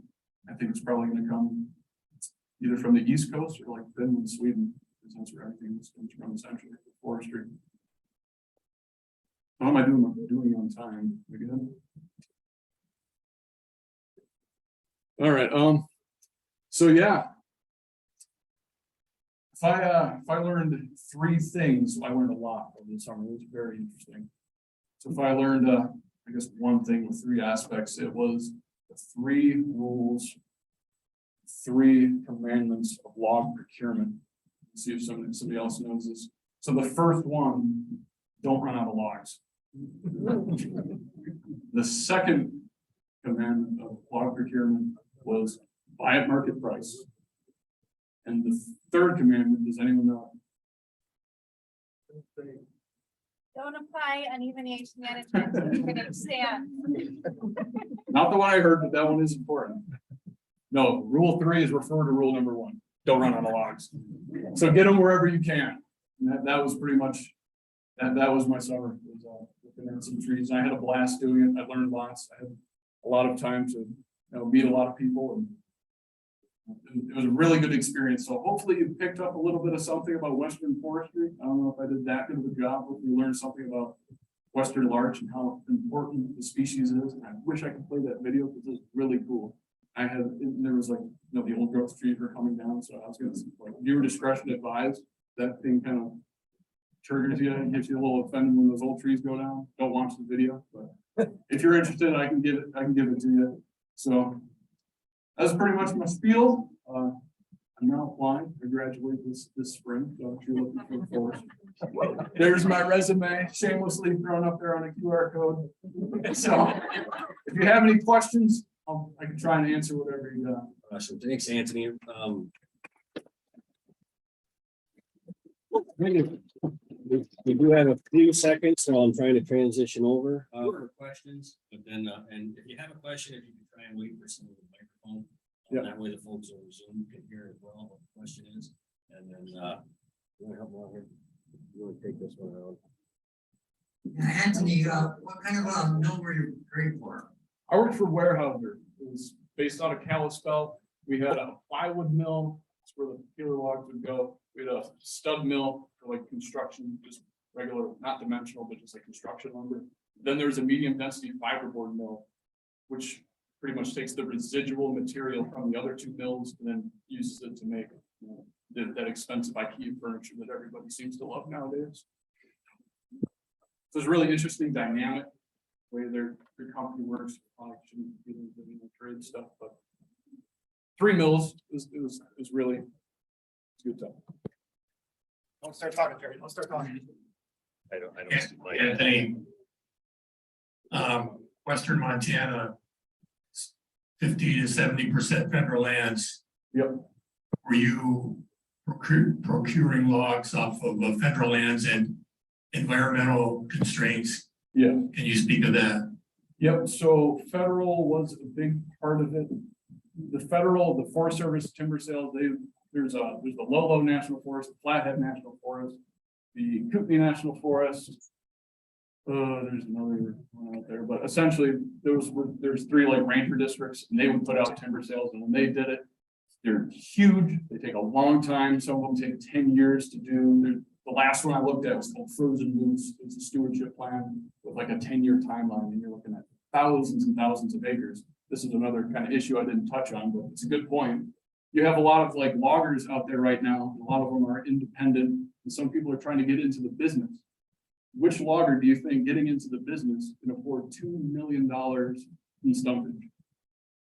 Not many. And that's another thing that's out there right now. But there's also 2 state forests in the area. There's the Stillwater and Swan District, and there's a lot of other state forests in southern Montana that did more, reasonable sized timber sales. As far as like sustainability goes, Weyerhaeuser was SFI certified, and then all the other acronyms I can pull out of my hat right now. So one of my jobs was like auditing for SFI. So I'd go out during active harvests, post harvests, and fill out the SFI certifications, etc. So they're pretty on top of everything. I never saw a bad harvest. All right, thanks, Anthony. Yep. We're gonna try and squeeze one more in here.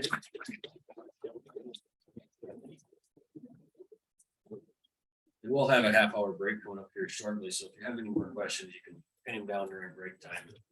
It's matches out here.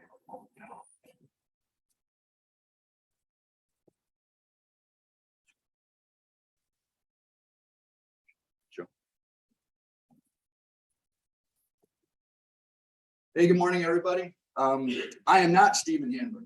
Stephen Handler is over in Brimley today, working with the Bay Mills tribe on a climate adaptation workshop. And I drew the short straw to present someone else's PowerPoint, someone who's younger, better looking, and twice as smart as me. So it's going to be a little challenging to get through this presentation, but we'll make it short and sweet.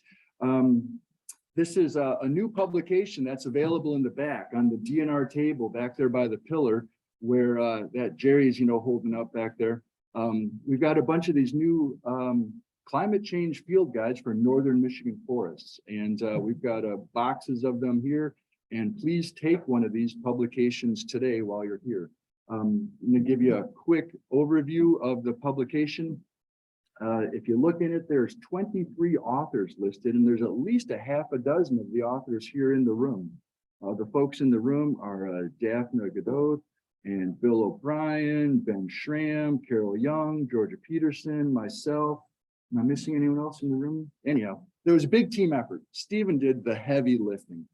Stephen did the vast majority of the work and and we also have some reviewers in the room. Yeah, I think Jerry, I think you were one of the reviewers.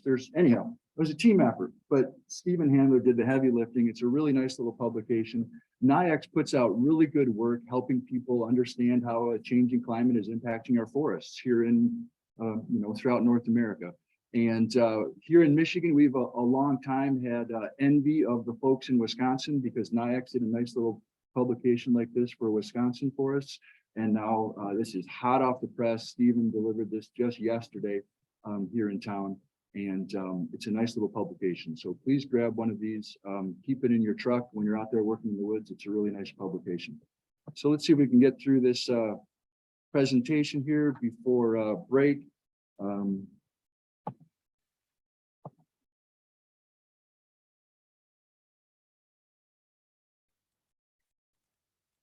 Sure, I'm having IT difficulties already.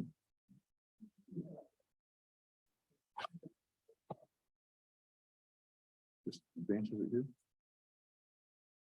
It did. Can I just click through?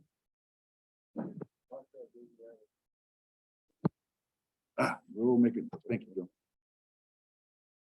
All right, so quick slide here on NIAX, Northern Institute of Applied Climate Science, led by the Forest Service, but again, a big collaboration of universities and other partners, putting out really nice publications for professionals working in the woods.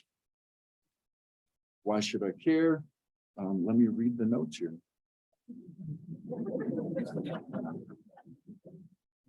We should care. Here's one reason. So certification. So just yesterday, I was over at the Lyme Great Lakes office talking with 34 loggers about the SFI fiber sourcing standard and the SFI forest management standard. So those of you that are managing forests according to SFI, There is, in the new standards that were just updated this year, more information about climate adaptation. Measure 9.1 is adaptation, measure 9.2 is mitigation. So these are all things that we need to take into consideration as we are managing forests in a changing climate. Climate change adaptation is complex. Yes, it is. Here's the field guide. So this is available, both hard copies in the back room. There is a PDF available online through NIAX if you'd like to have the PDF version. Again, there was a big team of folks that were involved in putting this together. Stephen did a really nice job of getting a large group to help him on this project and give him guidance and input. So there's a large team of folks there that participated in this. But again, Stephen really did the heavy lifting on this. Additional sources of information that NIAX has available for you folks. Nice, simple, easy format. It really is nice. It really turned out nice. I'm pleased with this. Covers a lot of different information about different tree species in the northern part of Michigan, UP in the northern lower. Looking at some of the geographic differences there, and as things are moving around and shifting, some site level considerations, evaluating your risk, and making some decisions based on the risk of things going on there. A bunch of adaptation examples, and with that, please put me out of my misery trying to present Stephen's excellent work. But please. Take one of these in the back of the room. And I learned last night that there's a difference between swag and merch. Merch you have to pay for, swag you get free. There's a lot of swag in the back of the room back there by the TNR table and the SAF table there. So the booklet is free. And there's also 2 different types of t-shirts that we want you folks to take. Ernie Houghton, when he was chair of SAF a couple of years ago, bought, I think, 300 t-shirts, and then the pandemic hit. So poor Ernie's been storing 300 t-shirts for 3 years. So there's some t-shirts from Michigan SAF, and then also the Michigan Tree Farm Committee has made a bunch of shirts that have Michigan SAF on the front and a little bit about tree farm on the back. Those have been stored in a cubicle down in Lansing during the pandemic. So we're trying to get rid of that swag. So you get 2 t-shirts, but only 1 book. So that's the ratio there. You get 2 free t-shirts, but only 1 free book. And I am not entertaining any questions from Denny or anyone else in the room. I don't know the answer. Get a hold of Stephen. So thank you very much, everybody. Okay.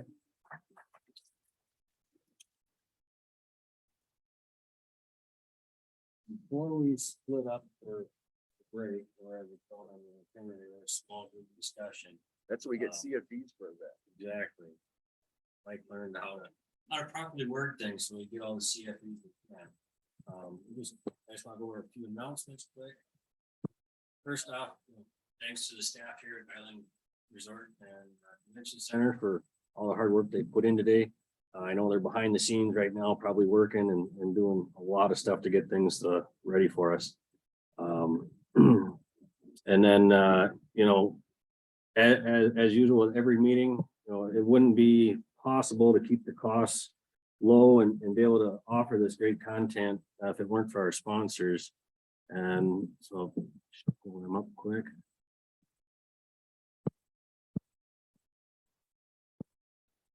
So here we've had 16 sponsors for this fall meeting, starting with Family Forest Carbon Program, American Forest Foundation, the Nature Conservancy, Midwest Forestry, Department of Agriculture, the DNR, Weyerhaeuser, Michigan Tech, Lime Timber Company, Potlatch, Landmark Spatial Solutions, Tree Farm, NCX, Nelson Paint Company, Michigan Seedling Growers Association, American Bird Conservancy, Michigan Registered Forester, and One Tree Planted.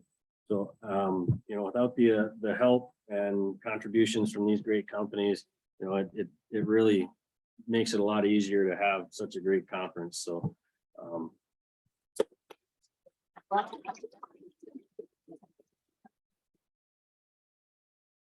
And I think with that, we've got 30 minutes and then we will be back at 11 o'clock Eastern time.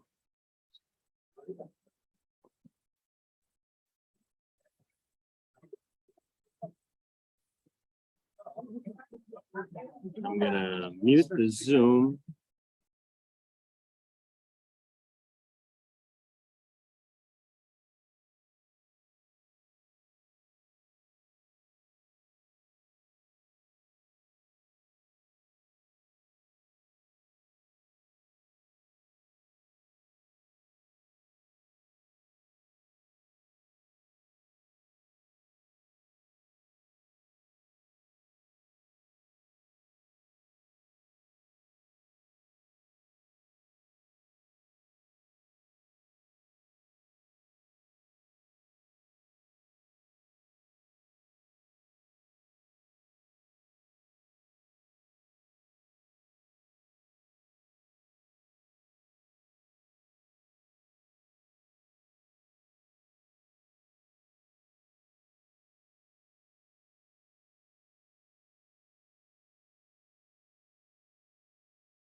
Load it now?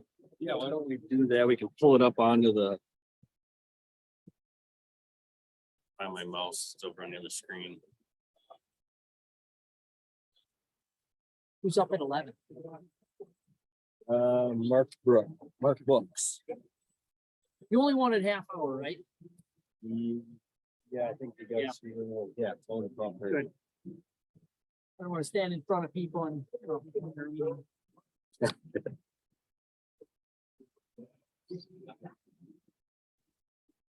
This will be interesting. I've got his USB drive there. It should pop up. There you go. Travel. And then FIC overview fall. I'm just gonna carry it on. Yep. There you go.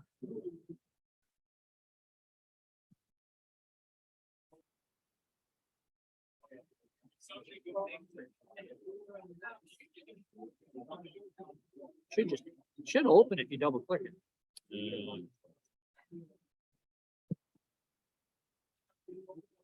I think I had this one. I had one already. Oh, it won't pull it up.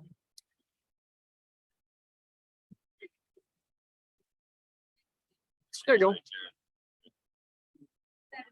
Yeah, I'm just doing a quick overview of our station. Okay. That's all I wanted, so. Oh, yeah. No. Yeah. Oh, wait, yeah. It's just because it's enabling the feature, otherwise it was. Oh, I got you. I was like, ah. It's there. Okay, Perfect. all right, so then you'll just swap them over.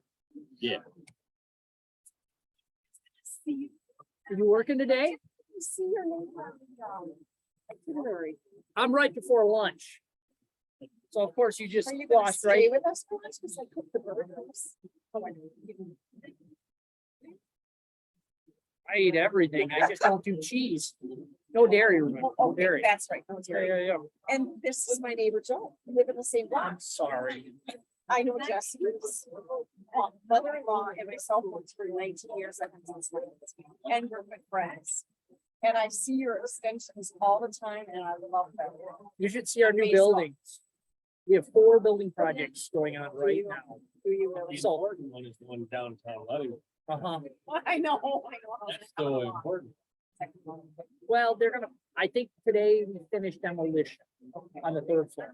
And so, but we're finding build out what we thought we could do by next spring. They won't even have stuff for us for 53 weeks on some of our process.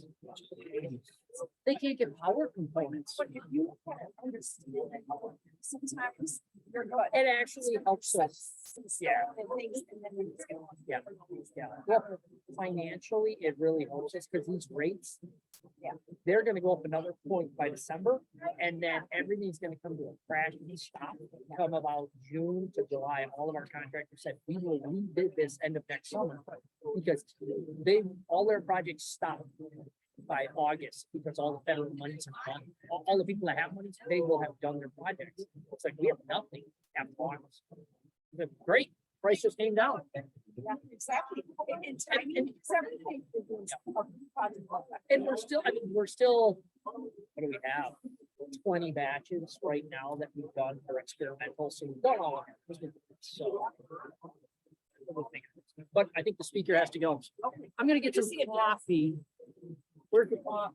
Oh, right across the back hall. Good to see you.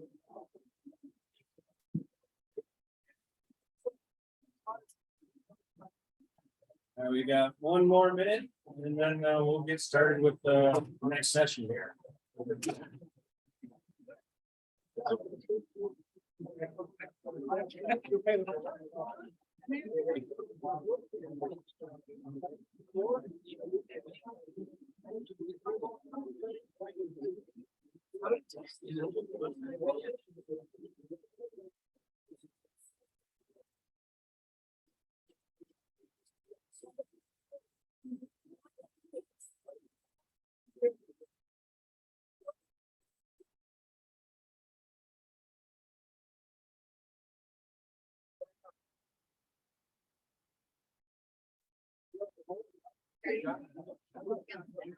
Yeah, that was.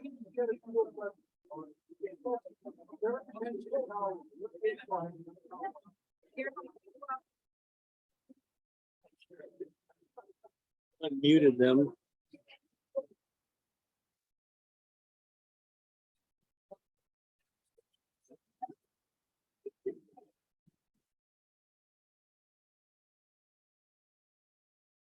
So yeah, I guess there I just see what I can escape. It's just probably far back. So it'd probably be easier just to slide up and hit end slideshow. And then that way it'll keep that bar hidden. So I would just push the little hit there and then, and I just had this turned a little bit so I could see that screen there at 1.2. I'll figure that out. Or if that works too.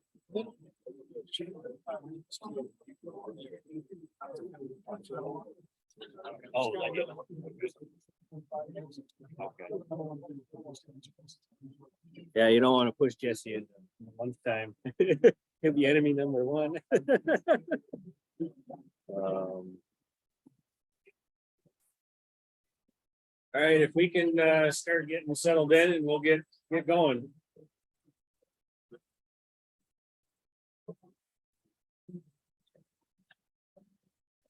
You've got until 11:30.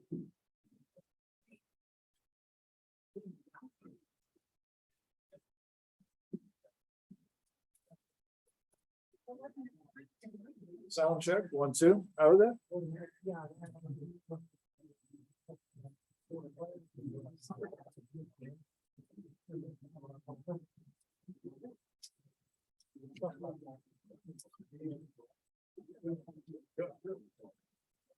Yeah. Well, good morning, everyone. My name is Mark Brooks, and it is a privilege to be back up in the North Woods. Northern College graduate, I was a Michigan Tech graduate, so any excuse I can get to come back up to the North Woods is a pleasure. And what better group to get back here in front of, right? And so, pun intended, you know, us foresters, we can branch out in many different directions. I happen to be a geospatial forester, you know, since GIS. And, you know, so what I want to do is just try and help equip you with some, what I think is some really cool tools. But I realize the challenge here is that for oftentimes, and I include myself in this, is that when you see a new technology or technology you're not familiar with, you're like, I'm gonna just tune them out. This is not my lane, right? You know, and oftentimes we get a call because we're just landmark spatial solutions, we're just foresters, helping other foresters. What's the technology, right? Oftentimes we get a call saying, hey, Mark, I'm on the struggle bus. Right? Can you help me out? It's like, yes, I can. You know why? Because I'm on that struggle bus a lot. In fact, you know how it is when you're in your office and you use your computer and everything goes mostly smooth. Well, I'm sure I'm going to be on the struggle bus just using this computer here because it's not my own. I want to let you know relate to where you're at. So one of the nice things I really like is the LiDAR. We'll explain what that is. So I probably lost you again. So just kind of come back in. It's just a tool, right? And so what I want to do today is show people you don't have to be a GIS expert to utilize LiDAR. In fact, minimal requirements. You gotta have electricity, you need a computer, you need to be connected to the internet. And if you don't mind navigating a website, you can gain insight about your forest using products that are available that are derived from LiDAR. Sound good? So what I really want to do is get you off the struggle bus and show you the staple easy button. Now, occasionally I do like to geek out on technology, and if you're in that camp too, I got a little something for you at the end about that. All right, so far so good. Give this a try. Now, first struggle here. See how we do this. So here's the goal, right? Get you off the struggle bus, show you the easy button. Where the LiDAR is coming from is USGS's 3-depth program. We'll explain what the 3-depth means in just a minute. Okay, hang with me. Bunch of words. Usually I just gloss over this. All I want you to know is what does LiDAR mean? It's an acronym. And basically what it means is it's an active system that measures things. It's really all you need to know. Now it measures a lot of things. In this application, we're talking about getting a bunch of X, Y, and Z data. So you guys are foresters, you know how to get around it with a map, and that's a two-dimensional thing. You know your latitude, longitude, or whatever coordinate system you're working with. But imagine if you're actively measuring the environment and you can add that Z value, right?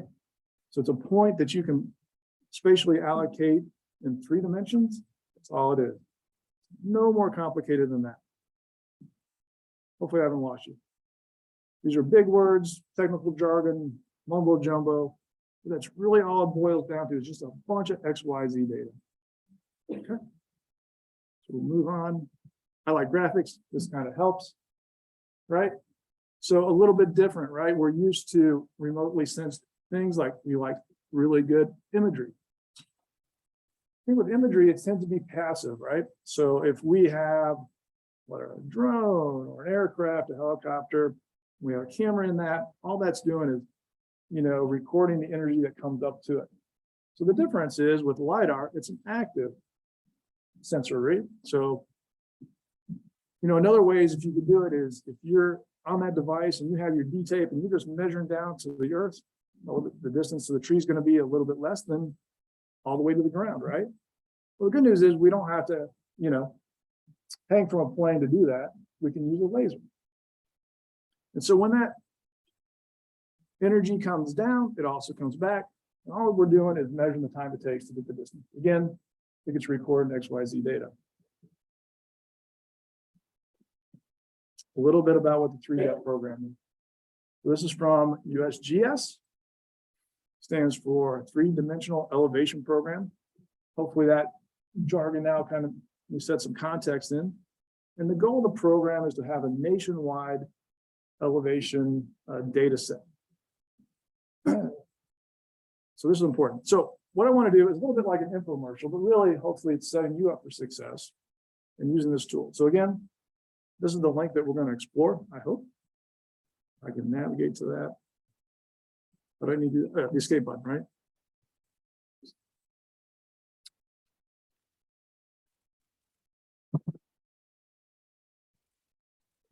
All right. Ooh, and then I move my cursor. Excellent. Bear with me. See, on the struggle bus.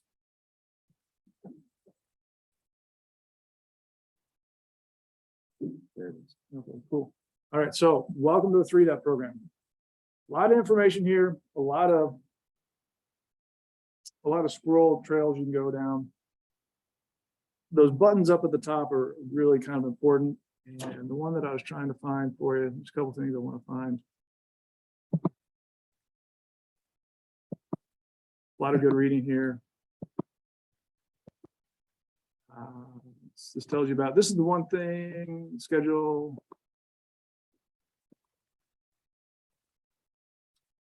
Okay, so it changed. One of the sidebars, one of the challenges we have in connecting with foresters is foresters often live in the woods. The challenge with that is you don't always have the best internet connectivity. So as an important note, the 3DEP program is a big proponent to making sure that internet availability is spread in rural areas, just as a side note. So without further ado, we're going to try and really challenging. Eagle eyes here. So much easier. Okay, there we go. So we're going to come back to that right there. Access the data and visualize the app. Okay. I just want to show you where the LiDAR coverage is covered. So a lot of good information here. So pretty much in the entire US, and you'll see that in just a minute. We're going to go to access the data. Okay. Again, a lot of great tools here right at the very beginning. I'm just going to step through this real quick. And the point of showing you this is you got a lot of options here. So be careful, watch your time, maybe put a timer on yourself so you don't miss your next meeting when you start exploring this. So the LiDAR Explorer, and this is where we're going to come back to in just a minute, but I wanted to show you here that if you're old school like me and also appreciate the historic topos, that's available as well. So if we go back. So I'm working off the monitor back there. So if you see me straining, that's why. You want to come in here.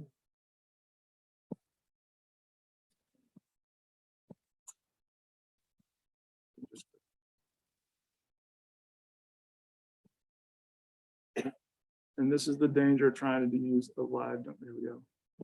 Live demo. Cool. All right. So this is a first product here. And you can see it extends a large portion. And what you're looking at is what's considered a bare earth DEM or a digital terrain model, right? So part of my story and part of why I like LiDAR is for a long time, I had the privilege of helping manage a forest in the military base called Fort AP Hill. And so we were setting up a timber harvest. And so from our normal imagery, we'd say, oh, well, over here is going to be our skid trail. It's going to be our logging deck, a couple of our skid trails. That was all well and good. And that would have worked until We used this tool to pull back what the elevation was like and saw, oh, there's a bunch of creeks. That plan's not gonna work. So we were able to save the time in doing that and go into it out in the field with a plan ahead of time. So let me just kind of go through what layers they are, and we're going to zoom into this area. And then what I would suggest is when you're playing with this for yourself, exploring it, just zoom into an area of interest that you know about and calibrate what the information is telling you to what you know to exist in reality. So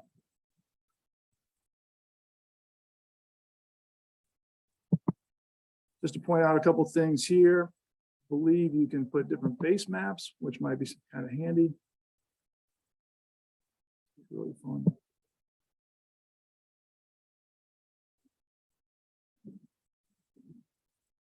So when you zoom in, there's just an imagery and topos, street maps.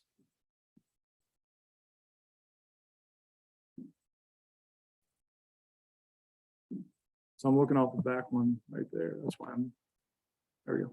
We'll try that one. Okay. And before I forget, you can also, whatever you have on the screen, there's tools. So there's just a web application. That's where the technology is going. You can also, there's tools in the lower left here to, you can measure things, but you can also export in a geotip.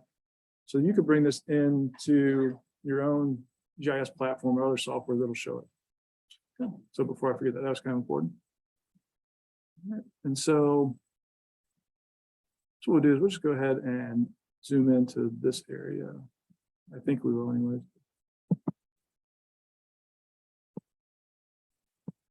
So just bear with me a second.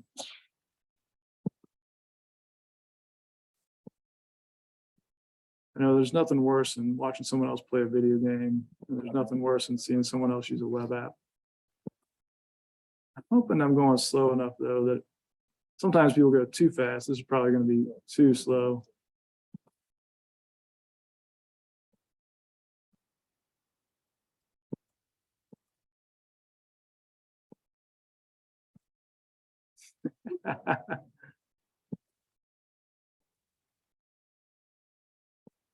So we're honing into kind of where we're at now. We're kind of centered up, right? And so I want to just go punch through the list. These are LiDAR derived products that are being served up on the internet. Again, there's nothing like doing a live presentation. So just take a minute and see, does this landform match with what you see outside? And so you'll see that there's some higher points that are kind of oriented to the northeast, southwest. They're kind of interesting. To the screen's right, to our east, is more of the lowlands. That appears to be correct from the other, from what you see, right? So the point is you're going to go and do recon in a site you've never been, or even a site that you know from your web browser. You don't even have to start up an application called ArcMap or any other kind of GIS software. You're just going to go to this website. So let's just punch through these lists. A couple different hill shades available.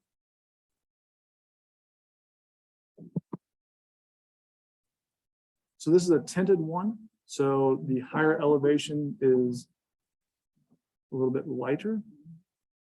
That's pretty neat when you zoom out to the entire US. All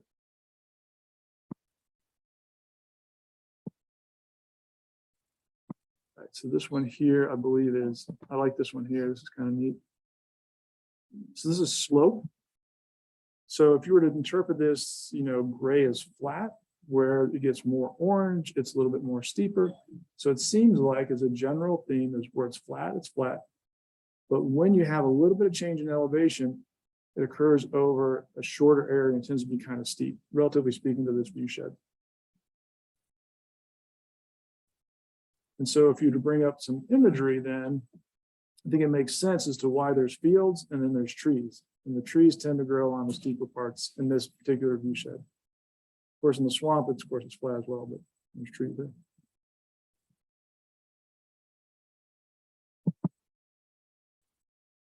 Okay, so if you want to know what aspect your terrain is following, this is color coded for aspect. That may be interesting if you're looking for certain plants that are on your northern facings or your southern facings.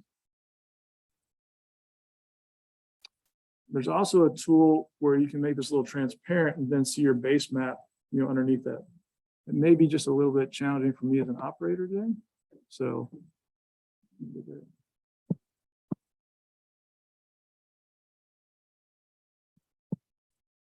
And this is kind of neat too. So if I can do this, right? So sometimes we like to see the contours as well as the elevation project. And with this, you can determine the interval of the contour.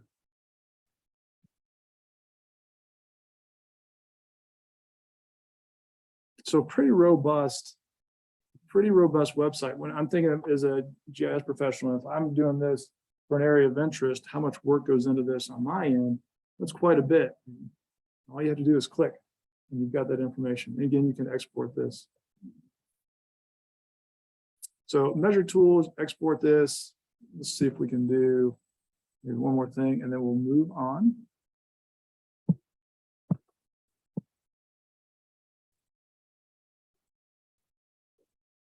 This was pretty.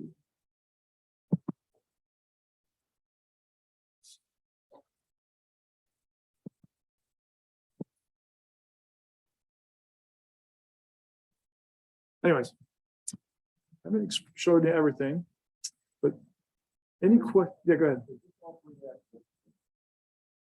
Yes. That's right. So this is your taxpayers at work. This is your taxpayers at work because it's administered through USGS.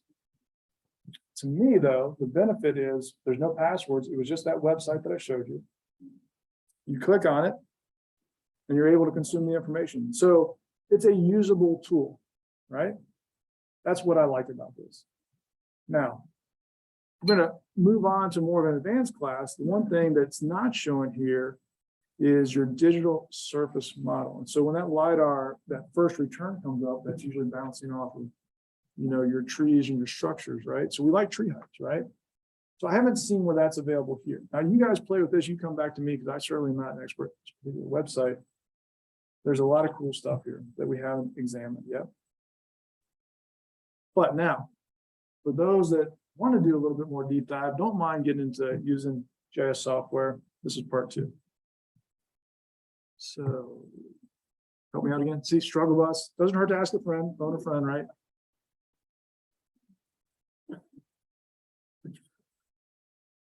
Quick question, is this compatible with the web 12 survey? Put another layer in? Yeah, absolutely. Absolutely. So there's a interesting part of that conversation as well. All of the layers that I was showing, if you're already using ArcGIS Pro, those layers are available through the Living Atlas or ArcGIS Online, as is the soil survey. So there was an option on that website to bring in data. So it may be possible to do what you're saying and work in that web application.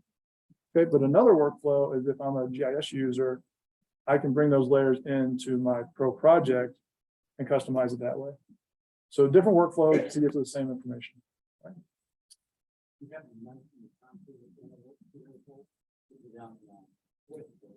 You could change the values there.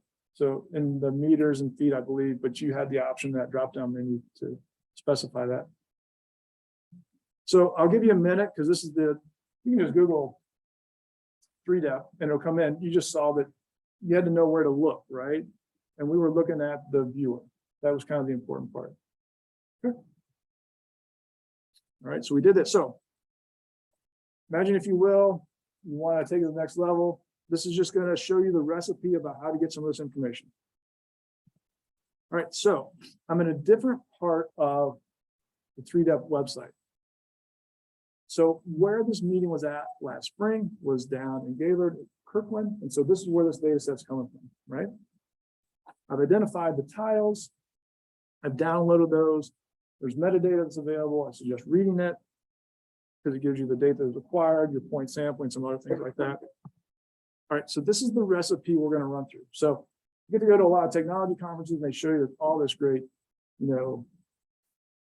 the one GIS joke I know is lat longe, which stands for, look at that, lots of neat graphics, right? But then you go back to your office and you want to know, how do I do that? And you're like, oh, they didn't exactly tell me how to do that. So I want to tell you how to do this. So in broad perspectives, these are the tools. Everything in bold is a tool within the ArcGIS platform.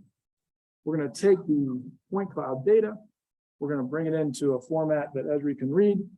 The first thing we're going to do is create a digital terrain model, which is your bare earth, right? We do that first by filtering the point cloud data. And then it's just iterative. We're going to filter the point cloud data on the first return. It's going to be the tree heights. That's going to be your digital surface model. We're going to subtract the two. We're going to keep it pretty simple. So then that gives us the heights, right? A couple other things we can do is have a hill shade like we saw earlier. And then for real fun, all of what I just mentioned is in 2-dimensional. We can throw the point cloud into a 3-dimensional, what's called scene, and explore the data. So, and then if you really want to, much like you saw with the 3Dep website, you can create your own web application and share it with others. So this is Pro, just brought in the tiles. So if you're familiar with where the college was at, this is, I think, pretty interesting once you peel back the trees, right? You can see the lay of the land. You see the railroad tracks off the right, you see the interstate. One step further, the digital surface model, right? So this is from our first returns. We subtracted the two. I'm going to show you two different canopy heights models. And so I've broken it into 10-foot interval classes. So you can see shorter trees relative to the bigger trees. And you can see the density of where certain tree types are at. So this is kind of the lat longe, right? Lots of neat graphics, but I think it's usable, right? So depending on how you broke out your stands, one, it can help with stand delineation. Two, if you're going to go and inventory this, you might want to make sure that your stands represent what you're trying to measure. Right? And not being too heavy of one particular height class of trees. Canopy heights model just symbolized a little bit different. In the very middle, kind of lower there, you'll see what appears to be maybe some skid trails. I really like this one. All right, moving on. So now we're going to move into the 3-dimensional part of this. So the point cloud is brought in, symbolizing our heights. And again, this kind of matches the canopy height model as it should, because that's where the canopy height model is derived from.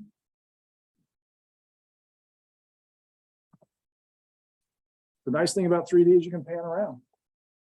So you'll see the taller points in the middle. So I tend to like to look at the whole data. I tend to not filter it out. And I like to know why there's the extremes of values. And so this is a case in point. Well, there's a tower there. And so this is realistic. And so a radio tower of some sort out there. And hence why we had the higher values, higher elevation values. Okay, just going to show you the building, the actual community college building there. Kind of zoom into that a little bit. In the middle, you can see you can do direct measurements. You can measure the height on things. So we're looking at a little over 34 feet. And then if you walk out of the college, this should be the view that you're seeing.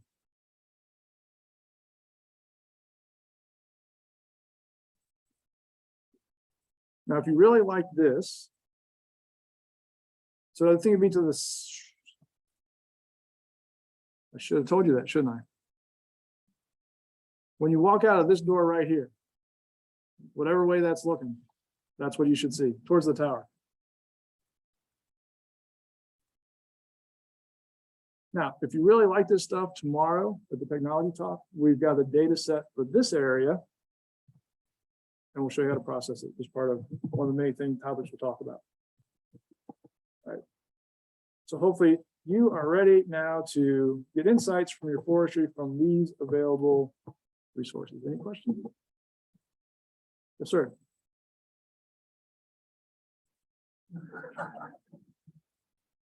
This is not.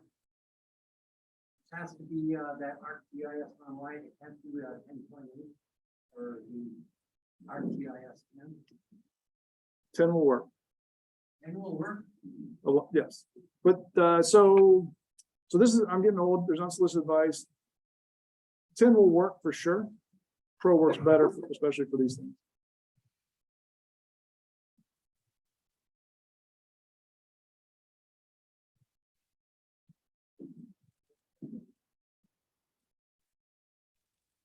How current? Metadata. Always look at the metadata. And so for Michigan, I believe it was 2019 or 2020 for this area, but it's all documented in the metadata.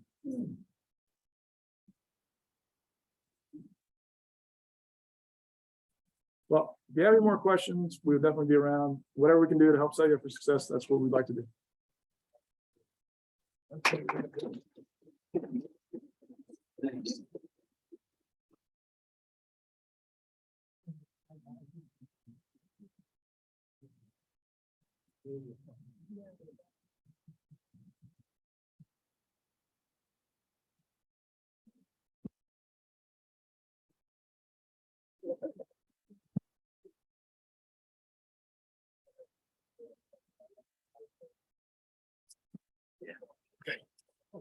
Hey, do you want to follow us?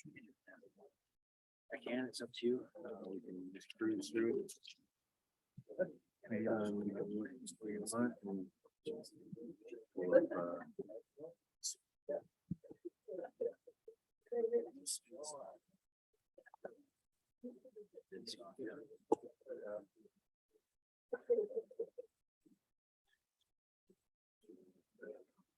this one goes in there.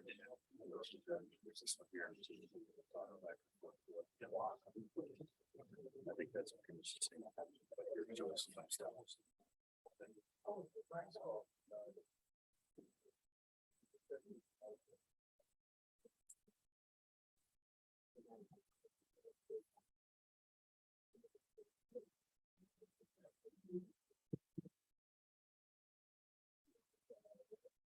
You hear me? Mike said you, so I'll just assume that everybody. How you guys doing so far this morning? How you doing this morning? That always looks. Always, it never fails. Shout out to the donor. Hey, for those who don't know me, my name is Ben Schramm. I work for the Michigan Department of Agriculture, Rural Development, and Conservation Programs Unit. I'm current chair for Michigan SAF. So thank you so much for being here. Thanks so much to the conference planning committee who's done a fantastic job securing a lot of great sponsors and a lot of really great speakers in really cool topics for us. This is kind of like our formal, informal business meeting. So doors are locked, you're not leaving. And we just have a few things that we want to mention and kind of update you on, especially things that are related to what's going on at the national level and things that you might find interesting. So I guess, hey, Mike, the first thing is we call the meeting to order at 10:27. All right. If you look up at the screen, there is kind of an abbreviated financial report from Lee. Lee Mueller is our state society treasurer. And here are some highlights. So this data, this budget, this spreadsheet is as of August 31st. And so some of the highlights are that Michigan SAF has $59,656.51 in funds available. This meeting in particular has netted us quite a profit as well. So I expect those funds to continue to grow, which is a really great opportunity for us statewide to really dive into a strategic plan, which we'll talk about in a second, and maybe get a few things done. It represents an increase of a little more than $10,000 over a similar period in similar period last year. So far this year, we have spent a little more than $14,000 in support of programs and received a little more than $20,000 in revenues for a net revenue of $5,917.06 through August. And then this is a budget of sort of like the actual expenditures versus what we proposed in our budget. So you can kind of see how things line up. No recent activity to report from Lee's finance committee. And he also suggests a couple of things that should be considered by our board and the committee chair. We thought it might be helpful for the membership to hear. So the first thing Lee is suggesting is that the membership committee has a budget line item of $2,500, and the finance committee is unaware of any planned usage of these funds. So membership is probably, as you can imagine, like a lot of other organizations, one of our largest struggles at the state level as well as at a national level. I mean, woodland owner associations are seeing the same thing. Trade organizations, just general clubs and activities are seeing the same kind of membership trend. But we have money to try to address this. So if any of you have any particular ideas or interested in serving on a membership committee to put some of these ideas into action, contact Fred Say. Fred's our membership committee chairperson. I know he's interested in assembling a Avengers style team to really tackle this issue. We have $3,500 remaining in a 2022 budget item to leverage Cooperton's donation. These funds must be used to support student participation in the Michigan SAF, encourage student involvement in Michigan SAF, and fund activities to increase awareness of forests and forestry as a profession among young people. We've done a number of things on this front with this donation money, including providing some funds to the Trees for Tomorrow career fair workshop. We talked a little bit last night about some more opportunities that we could use these funds for students. But if you have ideas, again, contact some folks on the board, including myself. I'm happy to have those conversations about ways that we can address those things. And here's probably the big one from Lee. So the treasurer would like to plan for a position succession in 2023. Lee's been doing the job as treasurer since maybe the past 10 years or so. And so he's looking to identify a future treasurer. Lee has done a fantastic job, and the job has certainly changed in the past 10 years for what expectations have been laid on the treasurer. And Lee's done a really good job over the past couple of years of keeping track of those changes and making it such that the job doesn't get out of hand and undesirable to somebody who might be interested. So if you're an individual who is interested in maybe becoming a little bit better in understanding budgets and financial management and sitting on the executive committee, this could be a great opportunity for you to hone those skills. Lee's not going anywhere. He's willing to serve around, probably as vice chair of our finance committee, to offer that kind of support, to mentor you through the process. I can't express how big of a leadership development opportunity this is, career advancement, career building, and skills building opportunity is to be a treasurer for an organization like Michigan SAF. So that's the financial report. Just a brief update on our strategic plan. So what was it? Right? Well, 3 years ago, we developed a strategic plan. That sounds about right. And that plan laid out a variety of goals and objectives that were identified as high, medium, and low priority that were to occur over the next 3 years. Joe has currently assembled a team of folks that are made of mostly our committee chairpersons on the board to reevaluate that strategic plan and take a look at what was accomplished, what was not accomplished, and revise it for the next 3 years going forward. We learned a little bit last night that Joe's team is interested in simplifying that strategic plan, so it's maybe not a big, complex, multi-page document, but something that's kind of a one-pager that highlights what our goals are moving forward and under some different categories that would then have like an accompanying objective action items document, an action items document for what the actual things are that we hope to do. We hope this option is a little bit more digestible and easier for members to look at and evaluate. We'll make sure it's on our website as well as a way to kind of track our progress. So our membership can see how we're doing on our strategic plan goals, as well as where there might be an opportunity to share some of your skill sets and step in and take over some of these action items. Was that good, Joe? All right, cool. All right, so we expected to hear from our SAF CEO, Terry Baker, today, and dude came down with COVID during the national convention. So bummer on him. But in his absence, I'll try to address a couple things that are kind of new and exciting coming from National SAF that you guys might be interested in. So the first thing is, during Terry's time, he's really developed quite a robust national office and a lot of positions that exist there that haven't in the past or kind of ebbed and flowed. And one is a director of membership. Darnell Pinson is our national director of membership, and he has worked alongside a set of contractors to reevaluate what our membership structure looks like. Right now, if you go on eForester and take a look at all of the options to be a member of SAF, there's like a full member, a gold member, a silver member, a platinum member, different types of international memberships, associate members, and they all have very, the difference between them is very small other than the price tag. And so there's been some combinations of some of those membership categories to make things a lot more accessible and easier. I'm not going to go into them in detail, but some of the things that are pretty interesting are there's going to be basically one category for full membership, which is kind of nice. That's a combination of like full and the old silver plan that kind of takes the average of some of those prices. There is a premium membership that'll have some additional perks, but some of the more important ones are transitional memberships for folks that are within the first 5 years of their professional forestry career. That's designed to kind of ramp up over time. So it's not as much of a financial burden when you first start out looking for a job or maybe making sort of an entry level wage, and it kind of grows with your career until you're at a full membership.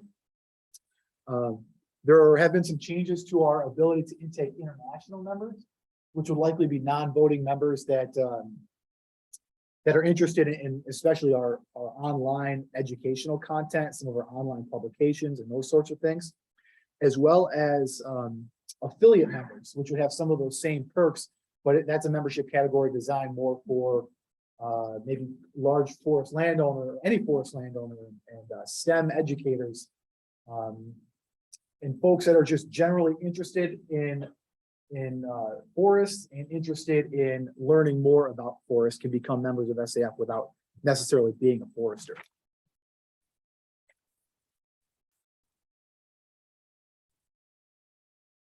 Just excuse the awkward silence for a moment.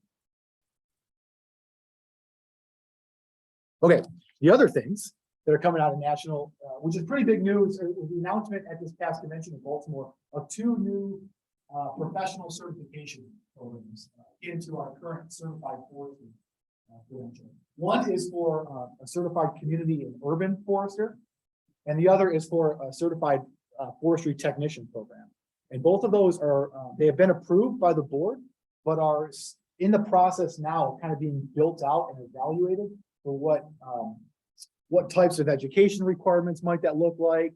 Is there an exam component similar to certified forester? What kind of professional experience might you need? And so that all is currently being built out. So if you have interest in participating in either of those 2 programs and kind of being an architect for what these things might look like, I can put you in touch with probably the right people. I'm sure Amber can put you in touch with the right people. Tara can put you in touch with the right people. So it's a really cool opportunity, and it'd be really nice to have some Michigan folks there to get this thing going and set off on the right foot. So it's a credentialing system that makes sense for Michigan's professionals. So I talked a little bit at our last business meeting in the fall in Grayling about this incorporation process. I won't go into excruciating detail, but essentially National has asked each state society to incorporate as their own entity, sort of separate but related to the national level organization, in which we would have our own affiliate agreement with the national level, akin to what a franchise like a McDonald's would have with the corporate McDonald's. And that affiliate agreement would spell out, what color the arches are supposed to be and what goes on a Big Mac and all those kinds of things. And that process is still underway, but I think it's about to move pretty quickly. We've sent all of our required paperwork into National. They wanted to take a look at our bylaws. They wanted to take a look at the incorporation, some past minutes, and finance things.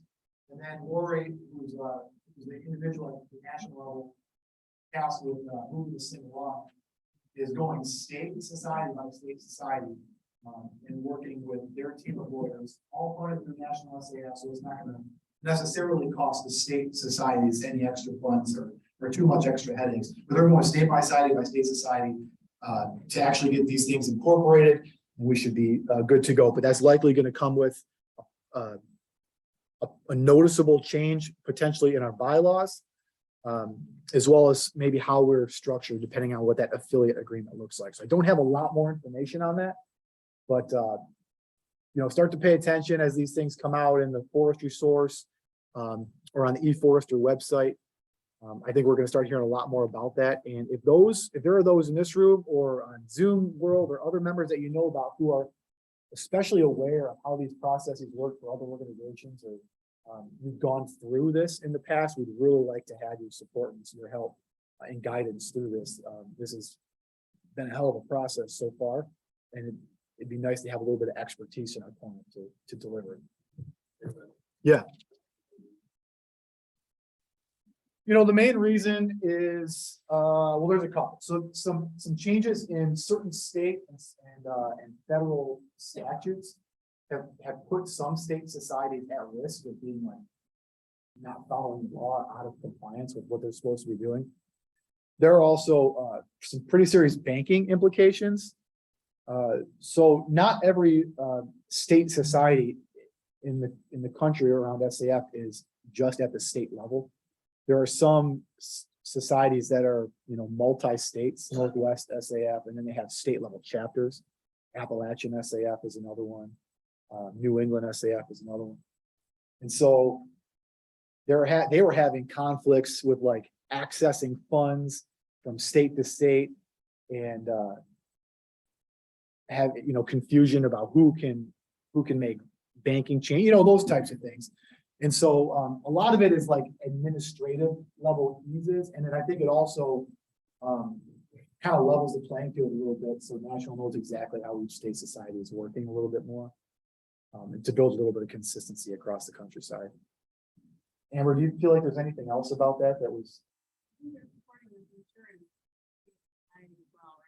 Yeah, sort of yes, that's a good point. So a related effort, not exactly the same effort, but a related effort is that the National SAF is now providing each state society with director and officer insurance, which protects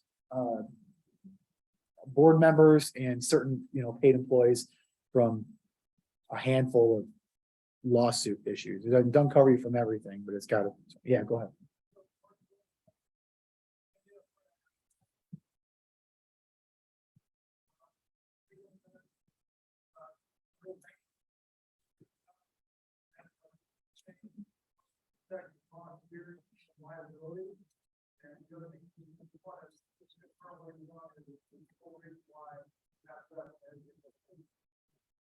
Yeah, thanks.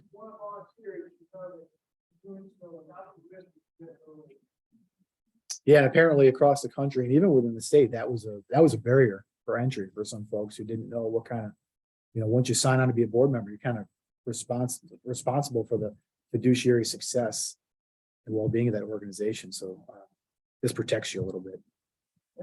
Yeah. In that show, how is this going to affect the relationship between the state society and the student society? The question was about how it might affect the relationship between the state society and the student chapters. I don't think there's going to be much of a change at all, as I understand. Even though we'll be incorporated as our own entity, I think we would still be at liberty to subdivide into our own chapter system. So if we wanted to do that again, as we were before, we could do that on our own as well as the student chapters. So I don't think it's going to change that relationship at all. I don't think it's going to change a lot of how we experience SAF. It's going to be very much from an administrative bureaucratic standpoint. It might have some subtle implications like we've discussed in our bylaws, and it might open us up for some cool opportunities related to membership changes, or just getting into our bylaws again, and maybe creating some stuff that makes a little more sense.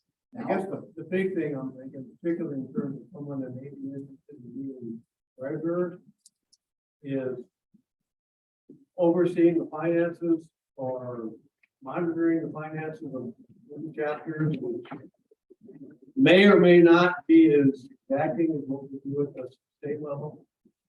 Yeah, yes, that's a good point. I know, managing, especially during tax time, Lee has often mentioned that it can be a bit of a struggle to get everything accounted for from the student chapter perspective. In a lot of cases, our student chapters don't know that they're necessarily student chapters of Michigan SAF, and not just the, MSU Forestry Club or Michigan Tech Forestry Club. So I think with this change, we're gonna have to create some infrastructure to build that relationship out a little bit, or make better the infrastructure we already have.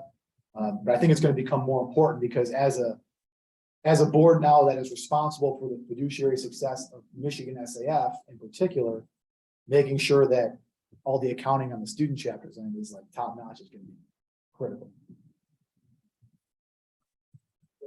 Yeah, go ahead.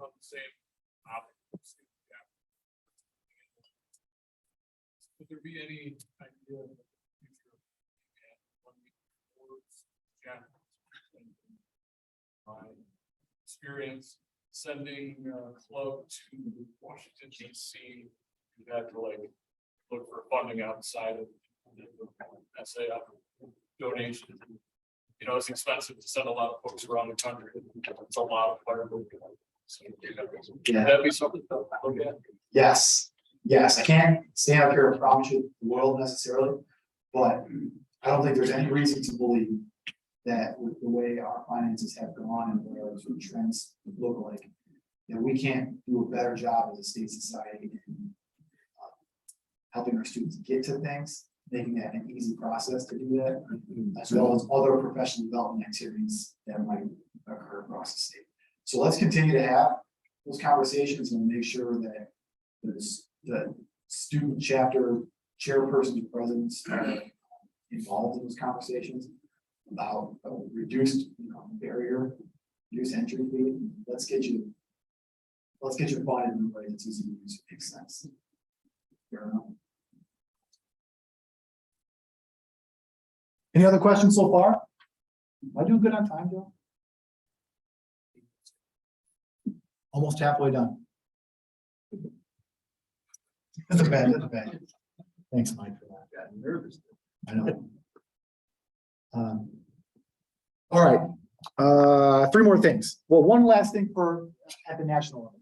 So I just got a note from Amber this morning that the National SAF Committee on Forest Policy is looking for a new member. Some of you may know that Dr. Larry Leifers has served in that capacity for the past 3 years. Those are limited term positions. It's not you don't sign up forever. You sign up for 3 years. And so his term is ending, and there was a question asked of our society and as well as the others in our region if there is interest in Michigan folks serving on this committee on forest policy. And I'm not the one to explain all of what that committee does, but I know that during Larry's time on that committee, they've worked on a variety of national level position statements, revised existing ones that had expired and maybe needed a bit of a refresh to make sure we still believe and think what we said we believed and thought when we originally wrote them, as well as generating some new position statements about emerging issues like carbon markets and amending our position statement on wildfire management funding and those types of things. So there's an opportunity there. So again, talk to myself, talk to Amber right over here. If you're kind of a policy buff or interested in becoming a policy buff, these position statements are really helpful so that decision makers, legislators, other NGO stakeholders know exactly how the Society of American Foresters thinks about particular issues.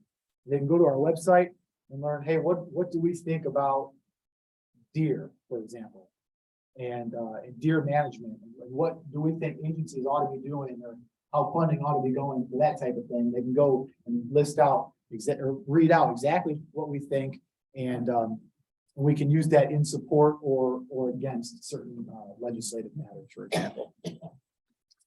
So speaking of forest policy, I wanted to update our membership here that we have recently approved 3 position statements here at the state level.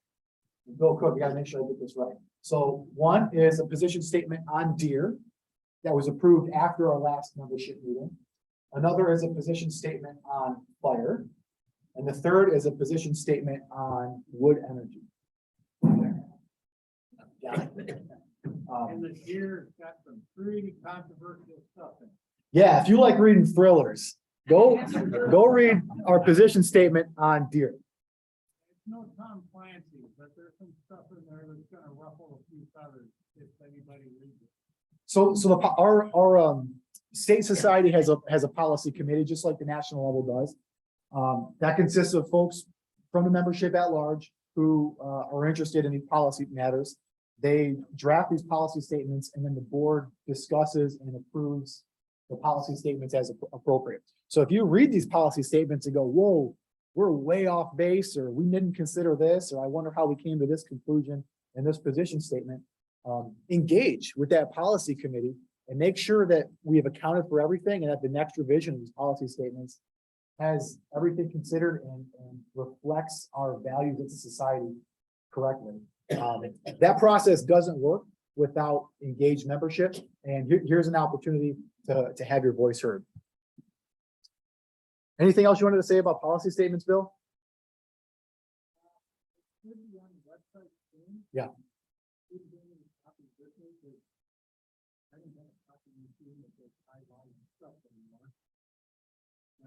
I encourage you to read them. It's what part of what SAF does, and it's kind of what we put out in front of the public, or ought to be putting out in front of the public. I think that's going to happen this year. So you can read them, and if you hate them, keep it to yourself. If you love them, let us know.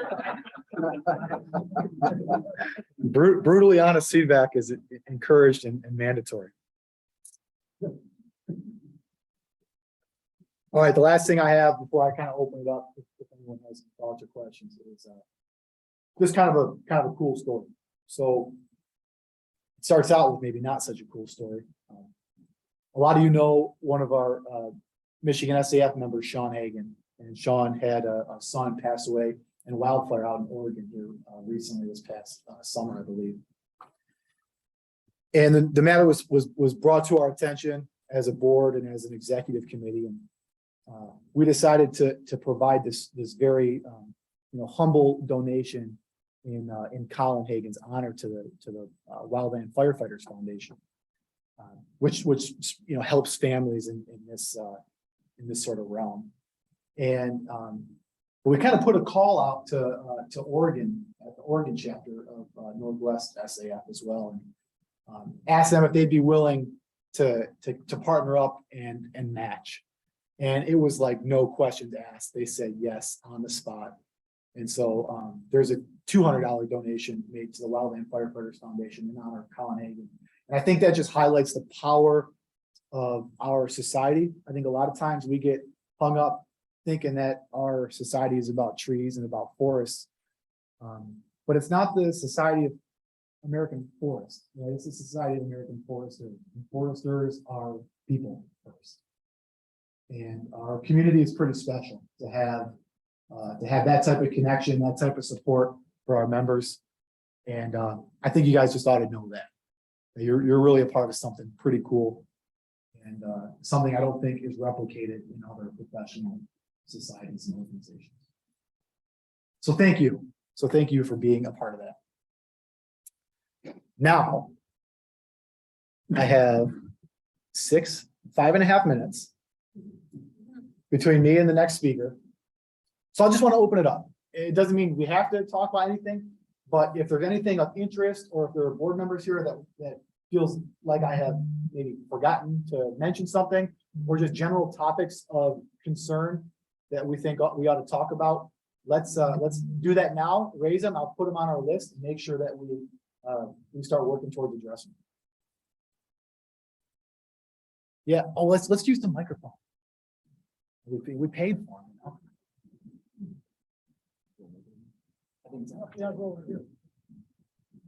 Just highlight out and a shout out to Darnell Pinson at the national office as the new membership coordinator. I think I got his title right. Extremely good. And so if anyone is, I had to reach out to the national office. I needed some statistics on the gender makeup of our organization as a whole. Unfortunately, we don't really have that information, but he was able to provide me with gender makeup across the whole nation for our profession. Regardless, he said they are working towards that. So I would just encourage everyone that when we start to see some of those surveys come in that we all just love to hate, is providing that information out is becoming really critical towards getting some programs and services and things built in when it comes to diversity, equity, and inclusion. It's a big deal. I know some of you are really sick of hearing about diversity, equity, and inclusion, but the movement is on. They have a very active SAF policy committee on diversity, equity, and inclusion, and they are making good headroads. So I just want to throw those 2 points out there. And then also just real quickly, for any of you that are doing continuing ed credits for your Michigan Registered Forester program, I am your person, of course. If you have questions while I'm here, please find me and ask me. I'm here all day today. And make sure you sign in to get your credits. Thank you. Anybody else? Yeah. I'll be real bold. Yeah. What's the potential for getting student membership free? Student membership free for the first year to get them started. I know it's discounted, but how about free for the first year? Yeah, that's a good question. Nothing's off the table. I'll be too. Nothing's off the table. In Darnell's new membership restructure, I think the cost for students was decreased, I think, to $25. So less of a burden on students and less of a burden on state societies that might want to support those students. So I think we just need a champion for the effort at our board meetings and sort of bringing it forth. But it's not off the table, and we can be as creative as we want to be. Yeah, go ahead. 25 per year. I think right now it's $40 or something like that. Does that sound right? $40 now, so. Anybody else? Well, hey, that's fine.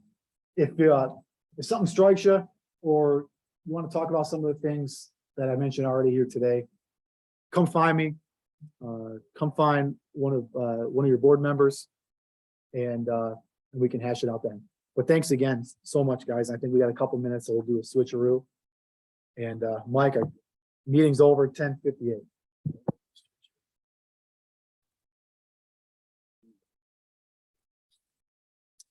Oh yeah, yeah. Joe reminds me. Yeah, that's right. Joe reminds me that we are his and my terms as vice chair and chair are expiring here at the end of the calendar year. And that's not to say that both of us aren't eager and enthusiastic to do the job again, but it's a lot more fun. And I think it makes for a lot better of a society when we have contested elections made of enthusiastic people who want to do the job and want to serve a little bit. So these are 2-year terms. They're not like it's not like before. They're not life sentences, right? These are 2-year terms that can be renewed as interest dictates.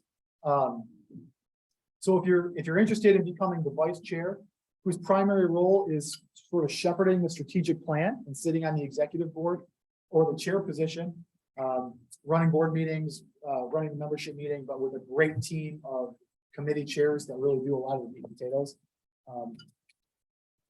Find one of us to say we want to run against you, or find another. Can the board members raise their hands if you're on the Michigan SAF board, just so you know, so people who are interested in these positions can find someone. Get a good number.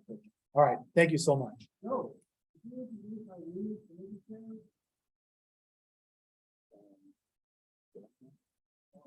Yeah, we got to get a good list here. Well, remember everything that happened last night on fish. Yeah. Oh, no, He's the second. Alan. You want me to do it? yeah, if you want. All right, I'll do it. So we have some leadership changes and additions here moving forward.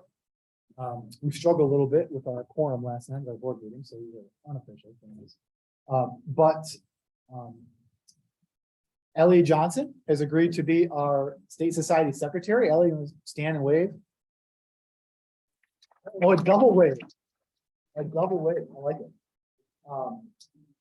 Kraus is, where's Kraus? Is our new communications chair. Thank you very much. And this happened between our last membership meeting and today. So Daphne is in the back at the raffle table. Daphne is our new raffle chair. Thank you, Daphne. All right, Don? There we go. Yeah. Okay, now we're ready to move on. Thanks, everyone. We really appreciate you being here, and thanks for being a part of Michigan SAF. All right, so we got one more before lunch.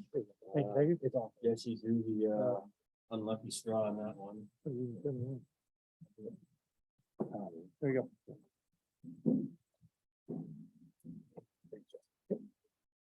Yeah, I'll let All right. Jesse introduce himself, and we'll get one more done before lunch. Is this working? Do we know? All right. Well, I did draw the short straw. You never want to go after the business meeting and stand in front of lunch. All right. So a while ago, Alex called and he said, can you give us an update as to what you're doing? You're new. Probably nobody's going to know you. And I was like, okay, well, let's start all the way over at the beginning. I am a product of the Mike Walters lab. I am a very applied forester. I spent 11 years in Iowa protecting the 2 trees that we had in Iowa. All right.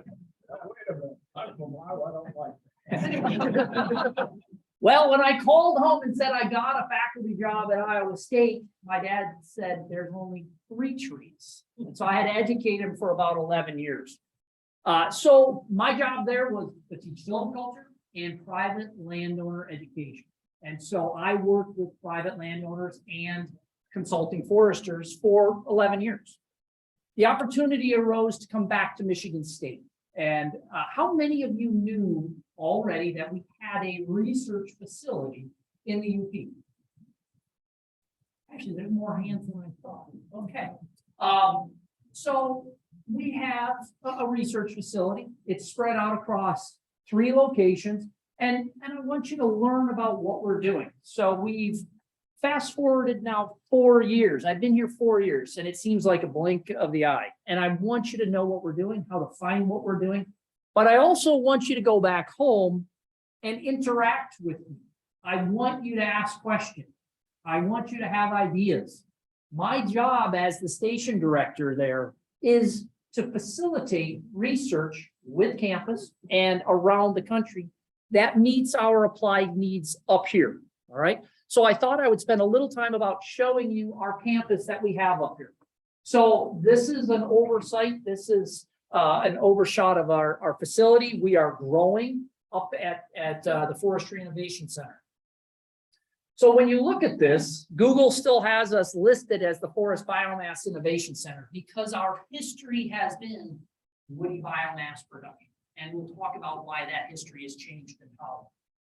So we are 1,800 acres, about 8 miles that way. All right. When you went from Escanaba to the casino, you passed the little town of Hyde. Our station is based in Hyde. All of our work crews are based in Hyde. Our equipment is based in Hyde. And then they shuttle us all over. We have the Wells Forest up near Dearden. All right. That's 440 acres of beautiful northern hardwoods. So we cross a snow gradient, a landform gradient, and a timber type gradient. So we can do research that is paired between our 2 stations. Our biggest land holding is on the east end of the Sioux. All right, we have 5,600 acres split between the north half of Nebish Island, which is a whole nother world working out on Nebish Island, and the mainland. That is the second oldest outlying research facility MSU has. We've done our forest. Formed in 1925, it has pretty much helped or facilitated a lot of the red pine genetics that we now are living with today. That is what it's known for, is the red pine genetic work as a tree improvement station. A lot of our classes have gone up there over the years and had fall camp. And then when we couldn't get professors that wanted to come up for a whole semester, it became summer camp. And then it became 2 to 3 weeks of camp, all right? And now I get to run it as a working research and demonstration for it. And everything I do now is applied forestry out there. So in '86, back to the local site, we bought a farm with the intent to create open ground and to have an active research link with campus. And over the years, we have gone and done a lot of spot level work on our campus. And so not only with MSU, but we work a little bit with Michigan Tech. We work a lot with other universities out there that need ground to work on. Let's see if this is going to work. There we go. So a 3,000-foot view. For those in the background, it's going to look blurry, but we like to put things in neat little rows and know every tree by name. We give every tree a social security number. We protect it from those evil things called deer. You will come by our facility and we either use high fences or high-speed lead to control our deer herd. I am known by the neighbors in 4 years as not a nice guy. All right, because I take care of our problems and the DNR helps us do that. So I'm not doing it illegally. There's other things, but we won't talk about those. All right, well, actually we will at the end. So just to give you an idea, this is the Cornell willow plantation. You can see that we do cultivar trials. We put in the next generation of what you can have coming down the pipe. And we have been very good at learning about the genetics of what to plant and what not to plant, how to grow it faster, how to harvest it. And that really has been the history up until about 4 years ago. I am not a forest geneticist. I don't even pretend to do that. I am happy to announce MSU hired a new applied forest geneticist that we are going to bring up and bring into the fold as soon as possible. I would encourage you to write down the name Jeremy Johnson. All hard questions now should go through Jeremy because he is our forest geneticist. So if you have questions or need answers, he's the guy. He wasn't even here yet, and he was putting in grants to work up at our facility. So we have a young, active faculty member that we're going to support any way we can. So, how many of you think MSU is flush with money? There you go. Only if you're in the sports team, all right? I was brought in to revitalize the station, to cut costs. We run an operating budget that we make ourselves in most cases. We cut timber, we pay our electric and our heat bills. We write our facilities into grants, so I can take those funding streams and put it back into keeping the lights on. All right. So all that we do is primarily grant driven. Right. So when you think we're flush with cash, we're not. So I have to take what I've been given and turn it into an opportunity. And so we have a lot of woody biomass out there on the station. When you drive by, we have a lot of plantations. We used to harvest it, we would weigh it, we would either put it into a pile as a mulch, or we would light our trails. And so first thing I thought of is I pay about 8,000 to 10,000 in propane a year. We're a forestry station. Why are we not utilizing this as a biomass heat source? And so we have right now, this morning, I was dealing with the electricians, the boiler makers, and the rest of the plumbing crews. We're hooking up all of our district heat energy. So we're going to go, I don't want to say off grid, but we're going to go onto a district heat source. We are working, again, my contacts in Iowa have paid some dividends. We are working with major manufacturers to scale our harvesting production up. The best product testers in the world are our students. They use equipment hard, they put it away wet, They do everything wrong because they don't read the manual. All right? It took us 15 minutes to break a brand new Vermeer chipper that should take whole trees. All right? That's the power of students, right? All right. I say that lovingly because that is my sales pitch to get. What's that? Actually, we are. We have a position open. So we need to scale our production of biomass up. All right. I also went to my grain dryer technology friends and said, how do I dry wood chips so they don't combust in my pile while they're waiting to be burned? Or how do I blow off moisture so it's more efficient to burn? And so here we go. Emily helped me with this one. She had a little bit of leftover money. We built this. They gave me the grain dryer technology. And so we're drying our own chips. We're blowing off moisture. And that is my prototype wood boiler. That's all you get to see because the company has been working with us. This is a high efficiency, multi-fuel wood chip boiler that sits in that tiny little building. That's a 17 cubic yard hopper. And we're hoping that if we feed wood pellets into it, it's going to last a long time. If we feed wood chips in it, it's going to last way longer than if you had those outdoor wood boilers that you stoke every morning and every evening. So that little boiler is going to heat our entire campus, the house, the lodge, everything that we have out there. They're interested in having us feed it all sorts of garbage to see how it's going to do. And once I get permission from the company, we're going to put all that information online in real time. You can see how that thing is eating fuel. You can know what it's eating. We'll have, or actually we do have weight sensors, so we know what's being pulled out of the bin. We have everything Wi-Fi right from the brains of that machine, and it's going to be put online. I just have to get the prototype company to let me do it. Extension and outreach. My bread and butter is landowner education, forester education, logger education. And so working with Justin Kunkel, raise your hand, MSU, all good and bad things happen over beer. All right, Justin came up. 3 days later and a lot of beer later, we wrote a higher education challenge grant and got it to start an ag tech program. Tyler, raise your hand. Tyler is now the boots on the ground up here. It is because every meeting looks like this. There's not a lot of young people going into forestry. We hear from employers, we can't find people that want to work, that know how to work, that know the forestry aspects. So we are working with MSU and Bay College to host an ag tech program. You can deliver those credits straight into MSU as a 4-year, or you can stop at the 2-year and get a job. We have trouble hiring workers right now.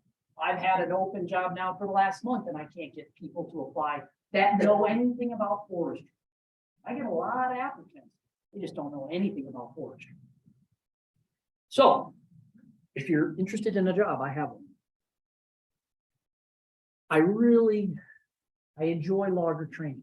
And so we put in a request, for the next 5 years, we'll do logger training. Some of this was born out of our online work. You know, we just came out of this pandemic. When we were going into the pandemic, they still needed their training. Scott Robbins, if any of you know Scott Robbins, came to me and said, hey, can you do an online class? And I was like, sure. You know, the first volume 1 and 2 were really clunky. We've now learned a lot about how to deliver online content, how loggers want that information, the length of time, what they're using, you know, where they're doing this. So we've gotten better at it and it's grown. We're now the point for Minnesota, Maryland, Delaware, Georgia, Michigan. We've had another 7 states and provinces ask if they could join us, which will represent more than 5,000 loggers, all happening 7 miles away. We go to them, we create their content for their states, and we're running it through here, through the Upper Peninsula of Michigan. It's changed how we do education. Mike Smulligan and I are working on a grant to do a Master Woodland Manager. Again, a private landowner-based online program. The one thing we find with our private landowners, they don't really know what good forestry is and how it looks like and how to access it. They're afraid to access it. As soon as you put this online course on, they're willing to do it from the comfort of their home and they're more accepting of forestry. So why not do it? That's what we're gonna do. All right. The other thing I learned at Iowa, I really like to burn things. All right, I really have a sparky bone. We got to run the prescribed trainings there for the last 10 years. We burned 4,000 to 5,000 acres and I really missed it. All right, so when I came up here, the first thing I did is I put 45 acres of tall grass prairie in. We're working on our oak and we're gonna start teaching people how to burn it. All right, it is an awesome tool to control invasives, to scare the daylights out of the DNR. I learned the hard way that you're supposed to call them before you burn. I called 911, said what I was gonna do. They said, great, thought I was good. And then all of a sudden, this cool plane flies around. I was like, oh, okay, he just wants to take pictures. And then the truck's full. We have an understanding now, but they fear fire and they shouldn't. There's reasons they do, but we need to use it as a tool. And that's what I want to train individuals on. How am I doing on time? Because I have a tendency to talk. Oh, we're good. I'm only about a quarter of the way done. All right. So the future of Midwest forestry and research at our location. We are quickly developing into a maple research center. All right. My family's done syrup and we've done logging for a long time in the Northeast. I really like to marry the two things. And a lot of folks say you can't have both. And I will take you to our family forests that we've done both since 1804. All right. It can be done. It's going to be done whether you want it or not. All right. The Canadians are coming here. All right. They are coming and you laugh about that. This year alone, I got called to find 1 million taps. They are willing to pay a premium to rent those trees. They are willing to work with consulting foresters to mark the trees that they're not supposed to tap. They want 1 million taps this year alone. And they're willing to pay a premium. That's the start of what you're going to face. They're either going to buy the ground or they're going to lease the ground, but they are coming. The global demand is outstripping what they can produce in Canada. They added 7.5 million taps last year alone in 1 year when nobody said they could do it. They want to get out of the provincial regulations. The UP is the sleeping giant for maple syrup. So if we know they're coming here and we know they're going to hit our landowners or become the landowners, let's become a research facility and an outreach facility for them to learn good forestry, to keep it in an active, productive forest, but then also make a product that's a global in nature, but the workforce stays local. So we are turning one of our woodlots into a demonstration sugar bush. We will tap it. We will make the income from it. We will plow it back into the education. So we're going to show and train our local producers how to do it. We have interest out of the Menominee tribes. Their forest products or their enterprise, they want to add 500,000 taps. It's coming. We're doing the training for it.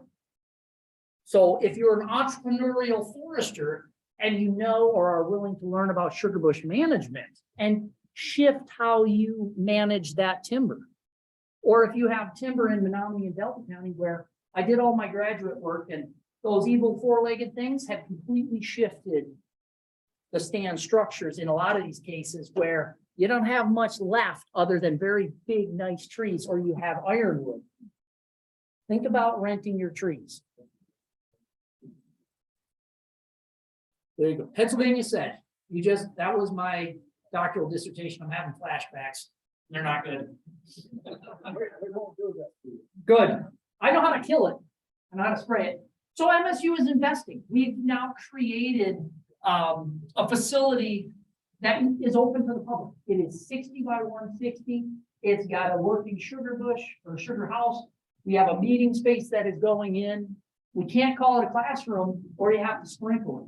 I've learned a lot. I'm the general contractor on 4 different builds. All right. We have a confections lab. The new way of what we're doing is trying to add value to the syrup they make to ship overseas. It's all going to Europe and to Asia. They have a sweet Why tooth. did you ban the maple syrup? Why? Yeah, why? Because people have woken up to corn syrup. They want a local product. They want a natural product. They don't think corn syrup is a natural product. And they got the taste for it. Yeah. And the growth is about 8% per year. It's very good. So we're also doing this as smart technology. No more am I worried about the students just that live in Menominee or Delta County. They want me to think beyond the Upper Peninsula, beyond the state of Michigan. They want us to put MSU on the map globally. And that's what we're going to do. So our goal is when we're making syrup, those live cams are on and we're in Europe. We're in Asia. We have the production capacity now to chill our staff such that if I know I'm going to be presenting in Europe, I'm going to shift when I'm boiling to match their time. So we have the ability to chill it, to keep it good. Confections Product Center. This is where the real money's at for our local producers. And so we're setting this up as a smaller cousin to what's on campus right now. So we have, and this is just being constructed right now, the equipment dealers are giving us their equipment that they want us to let the landowner and the producers use. So they will begin to make it, they will learn on equipment with the idea that eventually they're going to buy what they use, all right, the equipment that they use. So a lot of this has been put in at almost no cost to us because the equipment manufacturers know what's coming. We also get a lot of money to do this. There's a lot of federal funds out there. We've been very good at capturing it. My goal when I came here was $1 million a year in extramural funding. We now sit at about 1.5 a year, and that's what we're averaging now 4 years into this project. So we're doing really well with what we have. We also have diversified. No more am I running all of the research grants. The nice thing is, if you build it, they will come. They came. I now have 2 researchers from Montana, which works out really well if you like to elk hunt in the fall and fish in the spring, the sand. So we have 2 researchers from Montana State that joined us. We have Northwestern. So now they're looking at maple products as you're going through or post cancer treatments. So we're linked up with Northwestern and Rhode Island. Arizona has called. They want to do a project up here with us. If you build it, they will come. Probably the 4th one down. This is the one that normally gets everybody's attention. All right. This is the one where we take a very end of the season product that you can't drink or use, and you turn it into something that is very delightful. If you were a Scotch or whiskey drinker, you will be amazed at what we can produce with maple sap in the distillation process. Hopefully next year, maybe the year after, we will actually have stuff. Well, actually, we have an R&D license now. We could have brought stuff for tonight's event where I forgot about that. But so we are trying to add value to it, end of the season products. And I will tell you, it is exquisite. Actually, I could, but I have a Girl Scout event at 6. So me showing up to a Girl Scout event after having a few of these would be bad. All right. You might, if you drink enough of this, I'm going to have every forester in there. Actually, that would violate our license if I wasn't here. No, we can't do that. It actually has to be an official tasting for me to legally have it. We can work it. Maybe we'll see. Okay. We can schedule it for another time, and I'd probably have an awesome turnout. All right. I would encourage you, if you have not been to our facility, stop in. All right. It is pure chaos right now. I've got water lines dug up all over the place. but I want you to see what we have and the capacity that we have. All right, 30 minutes of me standing in front of you doesn't really do it justice as to how we can link you to the researchers on campus or really around the world if you have a question that you need answered. Right? We have built the facility with education in mind. So if you want to host an education event or a meeting, we've built it such that we have that capacity for you. Makes it really easy if we want to do a demonstration that have the class, walk right outside, and you're in the timber. All right. So if you're interested in burning something, October 18th and 19th, we're running USD or NRCS trainings, and we're going to put fire on the ground. And so if you just want to come watch the pretty plane fly around, you can do that too. So I would encourage you, if you're interested in the IAT program that we are forming at Bay, see Justin or Tyler about that program. That is one where we are going to look for local experts to teach. We are going to look for local areas to take students and show them what good forestry is. We also want to know what those students need to be learning that they can integrate straight into your business. You know, best way to learn is on somebody else's dime. All right. So tell us what they need to know and we'll make sure it gets in there. But that's Justin and Tyler's shop. They're just going to be using our facility for the education side because really nobody wants to learn from me anyways. So with that, I think it's probably lunchtime. Correct? All right. I would encourage you to stop out anytime.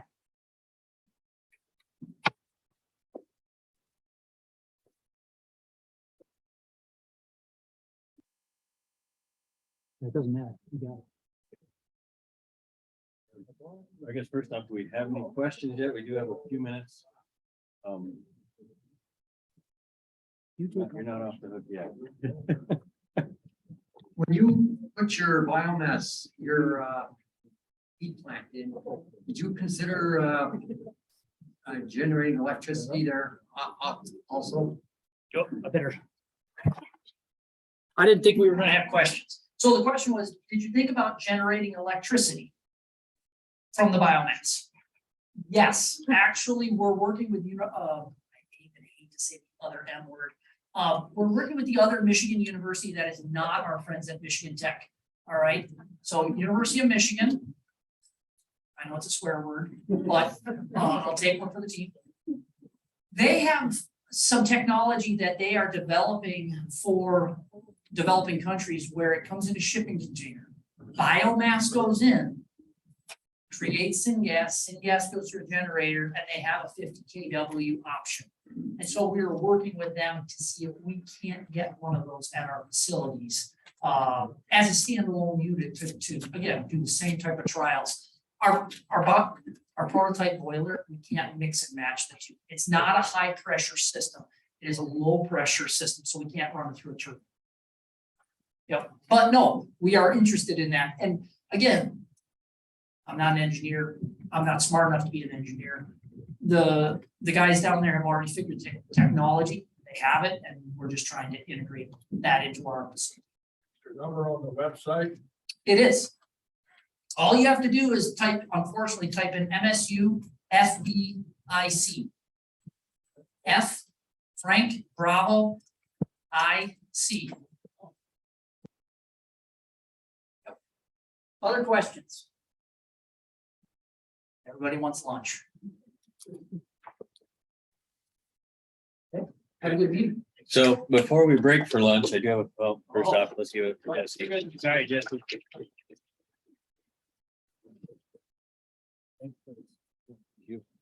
So before we break for lunch, they are going to release by tables. So we don't have a mad dash. I think a few other announcements. So we've got that. We've got the raffles in the back. So during lunch, if you got time, make sure you make it back there. We've got a lot of nice prizes that Daphne has gotten acquired back there. If you haven't, for our afternoon speakers, if you haven't gotten your presentations to me, I think I've got a few yet that I need to track down. If you could just come up here and we can try and figure out what we're going to do to get them on the laptop. I'd appreciate that. That way we're not scrambling. And I guess for those that are out there in Zoom land, this ends our morning session and we'll be back at 1:30 with our afternoon session. So with that, the staff here will start releasing tables.